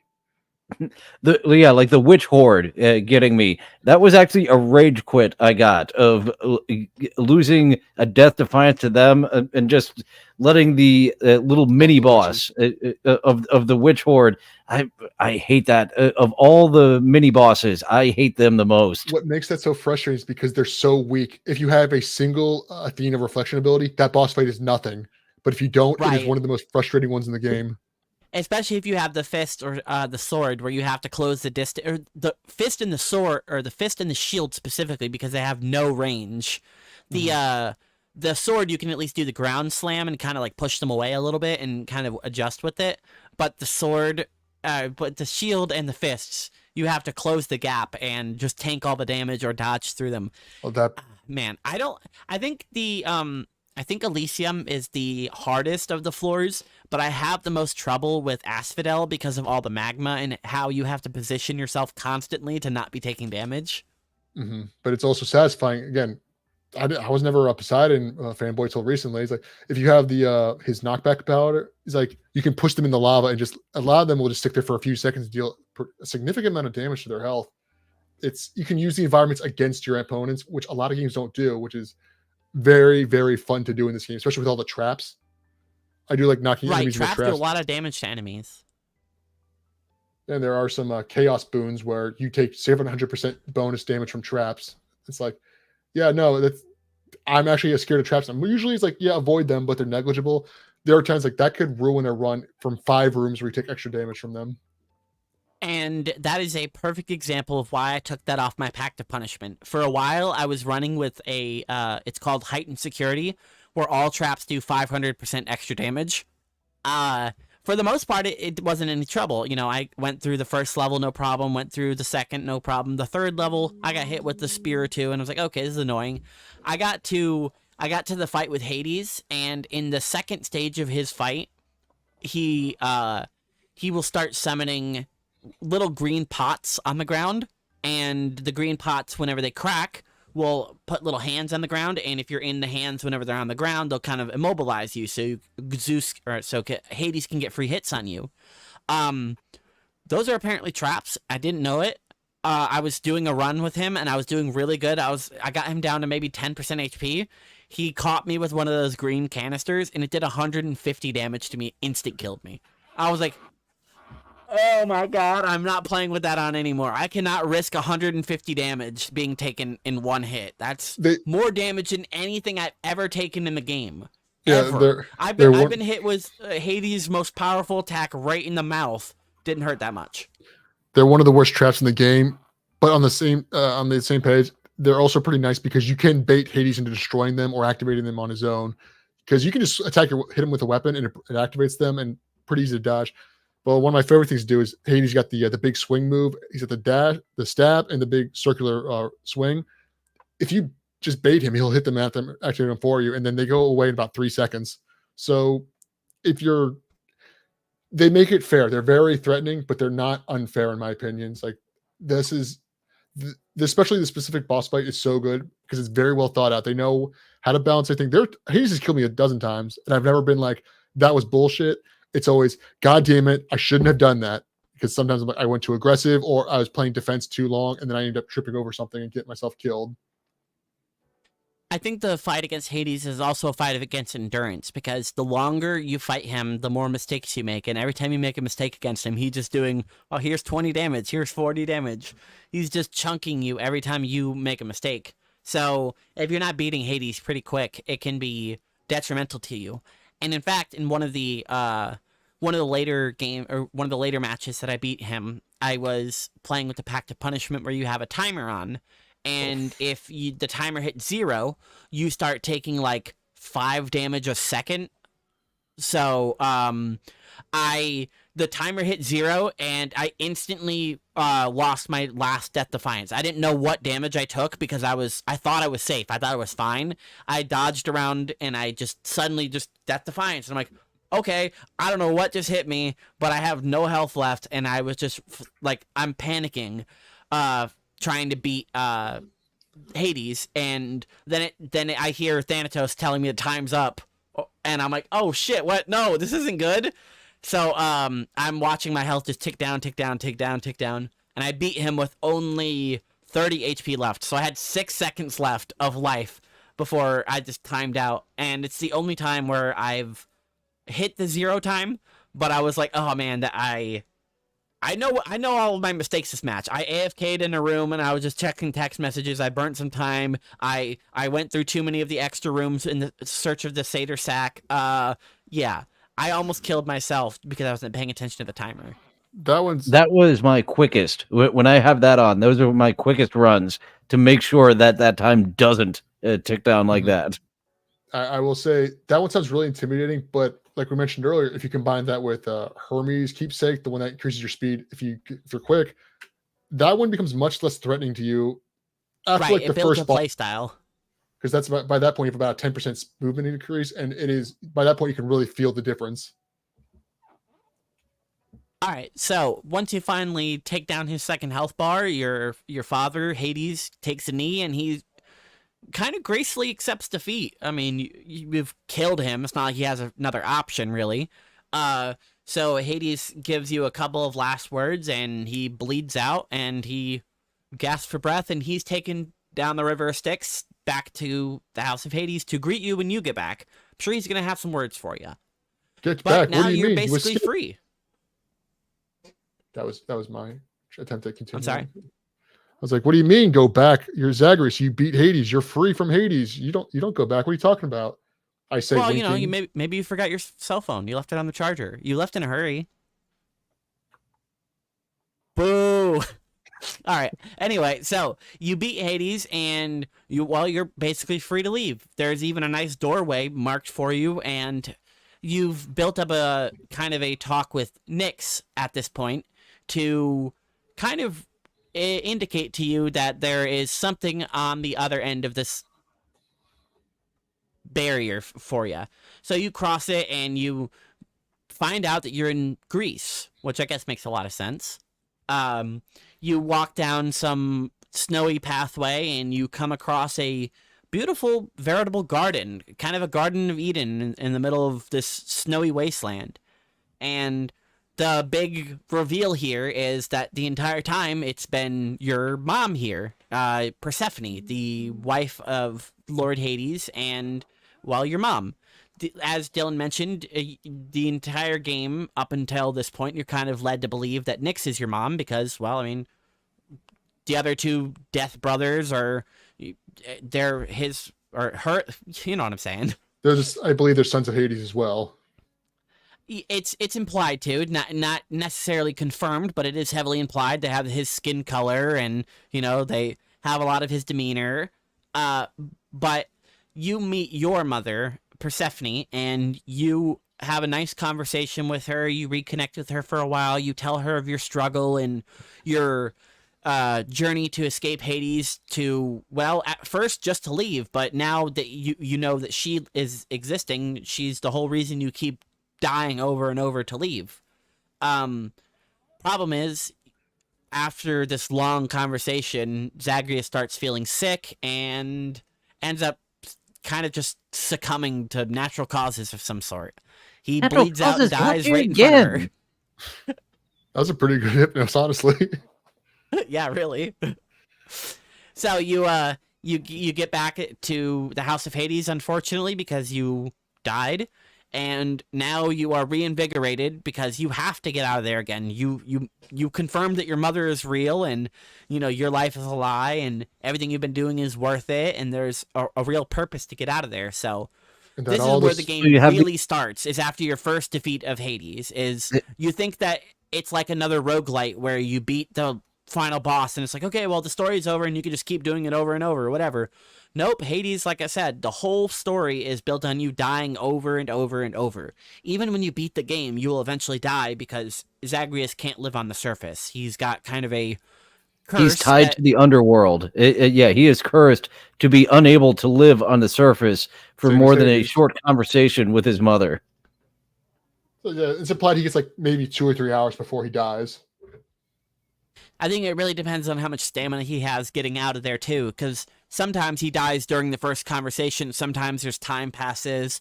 Sometimes, so it could be up to 3 hours after he beats Hades that he gets to have a nice dinner or conversation or help his mom tend the garden.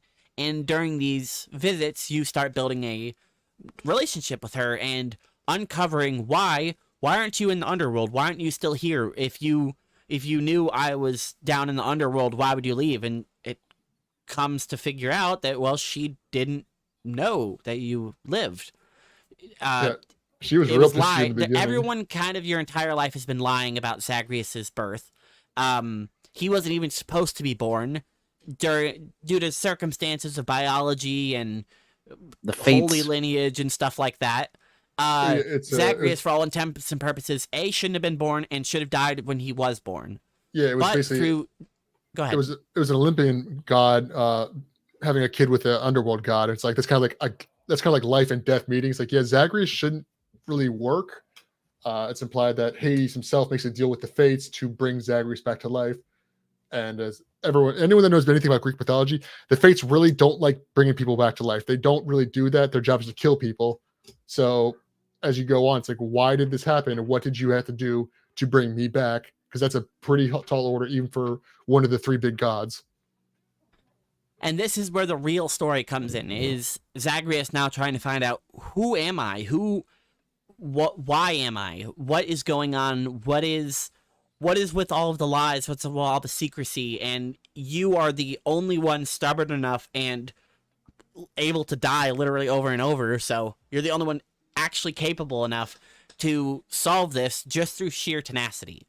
So, as Dillon and I mentioned, you have to beat Hades a total of 10 times to get the credits to roll, to get the ending where you resolve the issue with your mom, kind of. To get the quote-unquote game finished. Yeah. The story, though, goes on way longer, as we've mentioned. Once you roll the credits, mom and you get a new Eurydice relationship. Song. Yeah, there's a nice duet, a song of them singing about the Furies and stuff like that. It's a really good song. There's a lot of good music in this, vocals too. So the epilogue, as you mentioned, I haven't been keeping up with my nectar. The nectar appears to be tied to wrapping up the epilogue portion as your relationship evolves and changes with a lot of people, a lot of the other gods. Well, not up in all of the Olympus gods. They're being kept in the dark, and now you're trying to hatch a plan to appease them because they're going to be pissed. They've been lied to. That's one of my favorite parts about the game, is that the boons you get messages from the gods. they're messages. They're just recordings. Like they can't talk to you and you can't talk to them. So the entire game, they think they're helping you escape Hades. Like, so it's like, oh man, you're a god. You should come up here and hang out with us. Because they want to hang out with the underworld gods, but the underworld gods want nothing to do with them. So they're like, oh, a new god? We never knew this. Let's come up and hang out with us. And the entire game, Zagreus is lying to them. And everyone's like, you think it's a good idea to piss off every other god except like the 5 that only sort of hate you? It's like, you're going to have all the most powerful gods want you dead. Because again, they show early on with the duos, they are petty. If you choose someone above them, they get angry and start trying to kill you. Imagine what they're going to do when they find out you've been lying to them for months. Right. So that is where the epilogue story after the credits roll is. Now you're trying to solve the drama between the underworld gods and the Olympian gods and the scheme of lies that has been going between them and everybody using everybody. So it's a very fine line that you're trying to weave as you are constantly fighting your way out of the underworld and challenging yourself to bigger and bigger heights. So I think this and it's game fun how they tie in your escapes. It's once the ending kind of evolves the reason you're escaping. As Mondays hasn't hit that yet, we are talking around that, but it's fun, the little spin of the change of the reason that you're escaping. Yeah, I told you, if you guys want to talk about it, feel free. I'll just mute myself and you guys give me a big old thumbs up when you're done talking in-game spoilers. I want to make this clear to everyone listening. I was supposed to finish this game this week, but then my sound mixer broke, shit the bed on me last second. And it's like, oh, I have no mic and I have no audio on my PC now. I got it in about 1 hour before this podcast started. And these two were so gracious enough to let me push the show back a little bit so I could set everything up. So again, thank you very much, you guys. You're great. Well, thank you for coming. We really appreciated it. It was nice to, initially, Dillon and I were just going to come back with this episode and just play it and talk about it ourselves. But so it's really nice to have a guest come on and kind of, break it up, increase the flow. Things are always nicer with a third mic. And I'm good at being a third mic. I'm like the funniest guy in Ohio or whatever. That was a hack joke. Ignore it. Cut it out. Going to cut this one out. Cut that part out. So normally we end this episode by talking about 2 segments. One, is there anything you would really change about this game? It's so addicting. I can't imagine how I could polish it even more than it is, other than a 4th area to go through. That's kind of what I thought of, like, if they have a DLC to have a 4th area. Well, I guess 5th area to go through, because Styx is our 4th. So that's the only thing. More of it. One more world to go through is the only thing I could think of. That would be cool to add after you hit the end credits. Is like, okay, because after you beat the Hades the first time, you get Demeter, a brand new god, which I always thought was weird that you only get the one god the one time. But it's like, okay, after you hit the epilogue or the end credits, like maybe they give you a new world or like an alternate route you can take with like a new map. It's like, that'd be kind of fun. The one thing I would have to critique, which I mentioned earlier, is I hate Elysium. I hate it. It's aesthetically the coolest area, and I like a lot of the gimmicks there. But that's when they start using armor on like the majority of enemies, and then they get the warriors who can regenerate themselves into full health. I understand that. I find it the most frustrating, but it is very rewarding once you're able to make it work much more often. I absolutely get that. Elysium is very frustrating, but the learning curve is there, and you can get more of a mastery as you keep on going. The thing is, I'm not even asking to remove them, because I think that'd be lame if it was just another level. I'm just saying reduce the use of armor and the clone warriors just by like maybe 20%. Make them both less frequent, because then it's less of a slog to get through there. And then also, I hate the butterflies. It's the worst enemy in the game, but I'll deal with it. Orbs. I will always go after them first. They are the worst. Well, they annoy the shit out of me too. My favorite is if I have the shield with Zeus's lightning on the special. I just keep throwing it. So like, you don't deal much damage, but to those of you who don't know, the butterfly orbs, they have 2 abilities. One, they constantly stream these tracking butterflies that don't do a whole lot of damage, but they constantly just keep hitting you. But there's a And then shitload of them. Yeah. and if you do the mini boss version of them, they endlessly spawn the orbs that will eventually turn into full soldiers. I think there's a cap of like 11 of them or something. You get a good number of them. So if I have Zeus's lightning and then the chain lightning and then the shields, like I can just keep hitting the orb and I'll just keep bouncing off them so they can't spawn. And it's satisfying because I ruin everything that they exist for my own pettiness.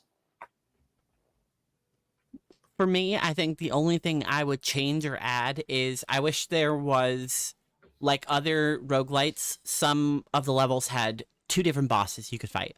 Like, it'd be nice if the Fury Sisters, instead of just being one of the 3 Fury Sisters, it was the Fury Sisters or this guy. And then for the second stage, it was Lerny or this guy. And yeah, it's always Lerny. So sometimes his heads have different abilities when they come up in the interim, but it is always Lerny, where you do get some variety with the fates of Meg and the other sisters. So I think that's the only thing I would change, is just ask for extra bosses, because I think there's enough levels. I think there's enough enemy variety. Every time okay, no matter what this run, I'm gonna fight the Bone Hydra. Mm-hmm. I don't love the Bone Hydra. I think your guys' criticisms could be actually combined into one. This is kind of a poll. I don't know if either of you have ever played Persona 3, because there's something like that I don't think it's in the base version, but in Persona 3 Portable, the whole point of the game is that you're climbing a tower constantly in an RPG to get to the top. Obviously, that's how towers work. But in Persona 3 Portable, they added an alternate pathway, which it might be in the base game. I never played it. I was poor as a 8-year-old. But there was another pathway. Instead of climbing up the tower, there's a staircase that lets you go down. There's a super secret hidden boss down there that was tougher than the final boss. And all the enemies are significantly tougher. And it's in a whole new area in the game. It's like, that'd be kind of cool. It's like, okay, maybe they find a secret pathway. There's some kind of secret in the bottom of Hades. You thought that where you guys live was the bottom. It's like, no, there's something further down. That'd be kind of fun, but that'd also have to be DLC or an update for a game that they're essentially done with. Right. Yeah. Yeah. So they're on to developing Hades 2. So you gave me the idea of what that could be, of an actual under lava level of going back through the river Styx with underwater creatures. Imagine that could, combining R2. That's what the extra could have been. Is the underwater. You do all this, you have to go through a secret pathway to get to a secret level. The final boss of that secret area is Nyx. Ooh, yeah. That would make sense, especially being that into the darkness and stuff. Yeah, she would have a lot of moves that's similar to like Thanatos, Hades himself, and it's like in her own moveset. That would be fun. I was always bummed, like, really, you don't get a Nyx moveset? Although I guess Nyx is doing everything Nyx is pulling the most weight out of any character in that game. And I'm smug enough to say, no, you should give me some more. I want new powers. Narratively, Nyx is not doing anything to harm you whatsoever. But yeah, as a character, that would be fun to have a Nyx moveset that combines some of Thanatos, Hypnos, which makes you just rest for a period of time. Drowsy, she can turn invisible, or maybe like not even turn you invisible. She blurs your vision for temporarily. So like it's like not that you can't see her, you can't see anything for a few seconds. Ooh, yeah. Always fun to theorize about things, but the last segment we always talk about is, what was your favorite part of Hades? That is a tough question. I want to say mine is really simple. It's the relationship that builds between Asterius and Theseus and slowly crumbles and then rebuilds as they have their spout between them. I think that's my favorite part of the whole game. It's a total side story, but it is so real, of 2 friends being like, look, dude, you're being too emotional right now, and I think you need to do some reflecting. Mm-hmm. There's so much good about this game. It's difficult. But if I have to say my favorite thing is specifically a moment. This was years ago, because I've been replaying the game. Because I played the game a long time ago. I got pretty far, but I dropped it. And I was like, I'll start streaming it. So I'll start from the beginning. The first time I played it, it was long before MondaysWeekly ever existed, is the moment where I hit, when I thought I beat Hades, and that second boss, that meter kicks in. And specifically, That's exciting. But it's when the second level theme song comes up. That is the best song in the game, in my opinion. With the heavy guitar, it's almost Doom like, but it's just like another rendition of like the theme song. And it kicks in, and it's the only boss that has 2 health bars. A lot of games do that, and they kind of water it down. Hades is the only one, and it's satisfying every time because it's like, all right, when again the second half of the time you're playing through it, like after like the 4th run, it's like, all right, kids' gloves are off. We're at the tutorial level's over. Let's actually get to the fight. That's when he starts stomping you, and it's the most exciting part of the game. I guess think I that's would really have good. to go with the variety. Having the different feels of play, even with the same weapon, depending on which hammer that you get to upgrade your your weapon. I think that's what I'd have to go with. The variety that keeps me coming back to have a different feel, even when you have the same aspect of the same weapon. You can have a different feel depending on what upgrades you get to keep you coming back again and again. It does not feel the same 2 times in a row because you've got the different boons, you've got the different builds. So I believe that would, and we did barely touch on the music. We touched on the voice acting, but the music also very well done. That's why I think this game is so brilliant. Even besides all the hard work and passion and quality and detail they put into it, it is the fact that it is nearly impossible to get the same run twice. You have to go out of your way to try to recreate a run if you wanted to. Between the And that was weapons. actually frustrating that when I got a build that was just my absolute favorite, it's like, I'm probably never going to see that build again. That was my absolute favorite. With your keepsakes, like you can kind of aim your way certain ways, and if with Nyx's mirror at the very end, you can put a lot of money into increasing the chances of getting legendary and epic buffs. So yeah, you can tweak it, but it is so hard to get the same run twice. Every little piece about it, between the heats, the weapons, the modifications, the items, the fact that eventually you get the ability to roll rooms if you don't like one yet, so you can roll it for another random chance. They are like, okay, look, the biggest thing for this game, for any roguelite, is that we will not let you get bored. So you can get bored of the game. You will not get bored of playing this game if you like it. Yeah, that's absolutely true. I've just gotten to the point where I'm like, okay, I'm done playing right now. Not because I'm bored, not because I'm mad at it, nothing like that. Just because I've had enough of this right now, and I need to go do something else. Sometimes just physically, my hands are hurting from all the movements I've been doing to dodge the Elysium bosses, Theseus, and staying out of their way of the throw and the rush into me. My hands sometimes physically hurt, and I have to put it down at that point. This is the last thing I'll pull up for clips right here. This is a setup of my mouse. The game recommends you play with a controller instead of the mouse and keyboard, but I have remapped most of the buttons on my mouse to be other things. So I have my cast for right click. I have my special as mouse button 3. I have call as my DPI switcher. So I have like almost all of my buttons on my mouse. I just move with my left hand with the movement and the dashes. Everything else is on my mouse.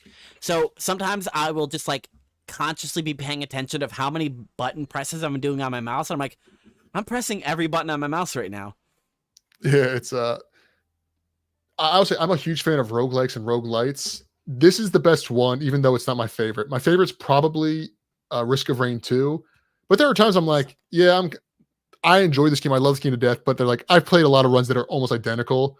And the other it's weird because I have like a mental map in my head of like the 4 main roguelikes I played, which would be Binding of Isaac, Risk of Rain, Hades, and a game called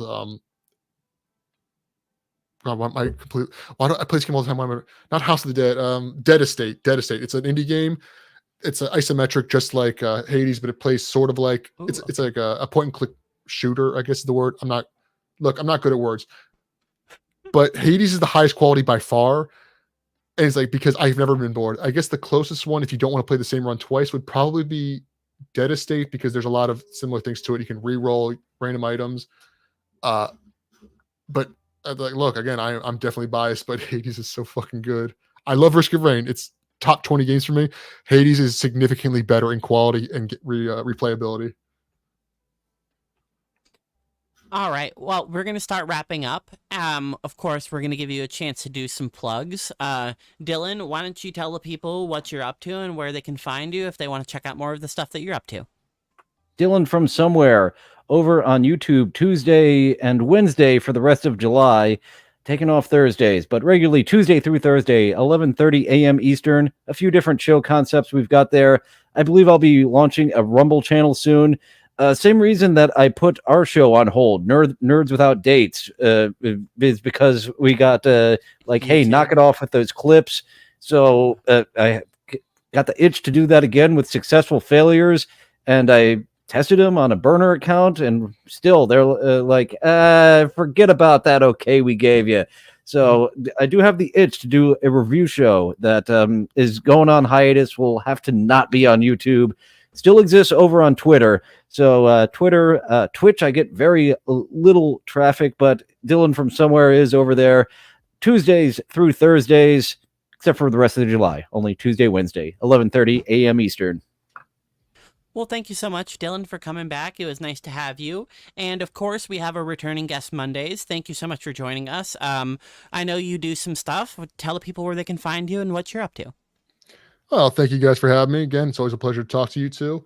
I'm Mondays Weekly everywhere: Twitter, Twitch, YouTube. Mondays Weekly spelled exactly how it sounds. I couldn't think of a better name because Mondays was taken on everything. So I was like, whatever, Weekly. I'm not good at names. So I stream pretty regularly. I shit post a lot on Twitter. That pisses a lot of people off. I make fun of HoloLive fans. They get really mad at me. That's always fun. But lately, again, I said before, it's a quote unquote a content creator because I've been dabbling in review videos. I'm not as intelligent as these two or as linguistic, but I've done a couple of videos. Last time I was here, I talked about my upcoming Goodbye Volcano High review, which it is out now, which it's been out for a few months. Still go watch it. I'm pretty proud of it. Really good. I was like, I look at that editing. It's like, I should have done this. I got real tired at the end. I've made a dog Ningen review. Let's emphasize the word Ningen. That's how it's pronounced. Definitely not another word with a different title that I can't say. That'll get you guys in trouble. It's a web manga. Really enunciate that word. Ningen. Let's spell it. I'm not even gonna say the word no more. It's a half man, half dog. It's a web manga that's it's kind of notorious on the internet for being a bit of a shit post, but I'm saying this without any irony. You should go watch my video because it's smarter words than me now. Great manga. I've turned a few people onto it. And to those of you, I assume some people might like this, I am currently working on a Stuttering John Melendez video that I'm going to try to get done before DabbleCon 2 that our dear Annie here was so nice enough to read and help me rewrite and edit the script. I really look forward to seeing that. It would be really good and a good time to get it out, and you would get plenty of promotion for putting it out right around DabbleCon, and who knows, maybe you could even get it featured. That's what I'm trying to do. I'm trying to schmooze my way last second into getting with the newest Dabbler award. No, it's fun. It's not so. I'm taking a different angle at this one than most John videos. I'm obsessed with lolcows. I love freaks on the internet, and people don't really talk about him as a lolcow enough. I love and hate them all. It's Chan, King Cobra, Daniel Larson, and I just want to observe them. And I feel like that community hasn't found John yet. So I thought it'd be very funny to expose that community to him and see how he reacts. But the Dark Side Phil community, I went down that rabbit hole for a while. It doesn't appear they found John, but they found Steel Toe Morning Show. Some of those guys are covering both Dark Side Phil and Aaron Imholt. And to those of you who know Steel Toe, John and Steel Toe are almost identical. The only difference is Steel Toe is slightly better of a liar, and he's edgy. He tries to be an edgy Anthony Cumia, but he's bad at it. Oh, he calls himself an Anthony Cumia clone. And Spurgsnake actually made the reference to the obscure movie Multiplicity. He's not a clone of Anthony Cumia. Every clone. He's a clone of a clone, which doesn't exactly turn out right. I can see him cramming pizza into his wallet, saying, "I like pizza." But it's then he's talking about how he's a good dad and that he doesn't do cocaine anymore. That's what a clone of a clone of a clone would do. So check me out. I like to think I'm kind of funny in my reviews. I put some edgy jokes in there. Shout out to Elliot Roger. That was my first video ever.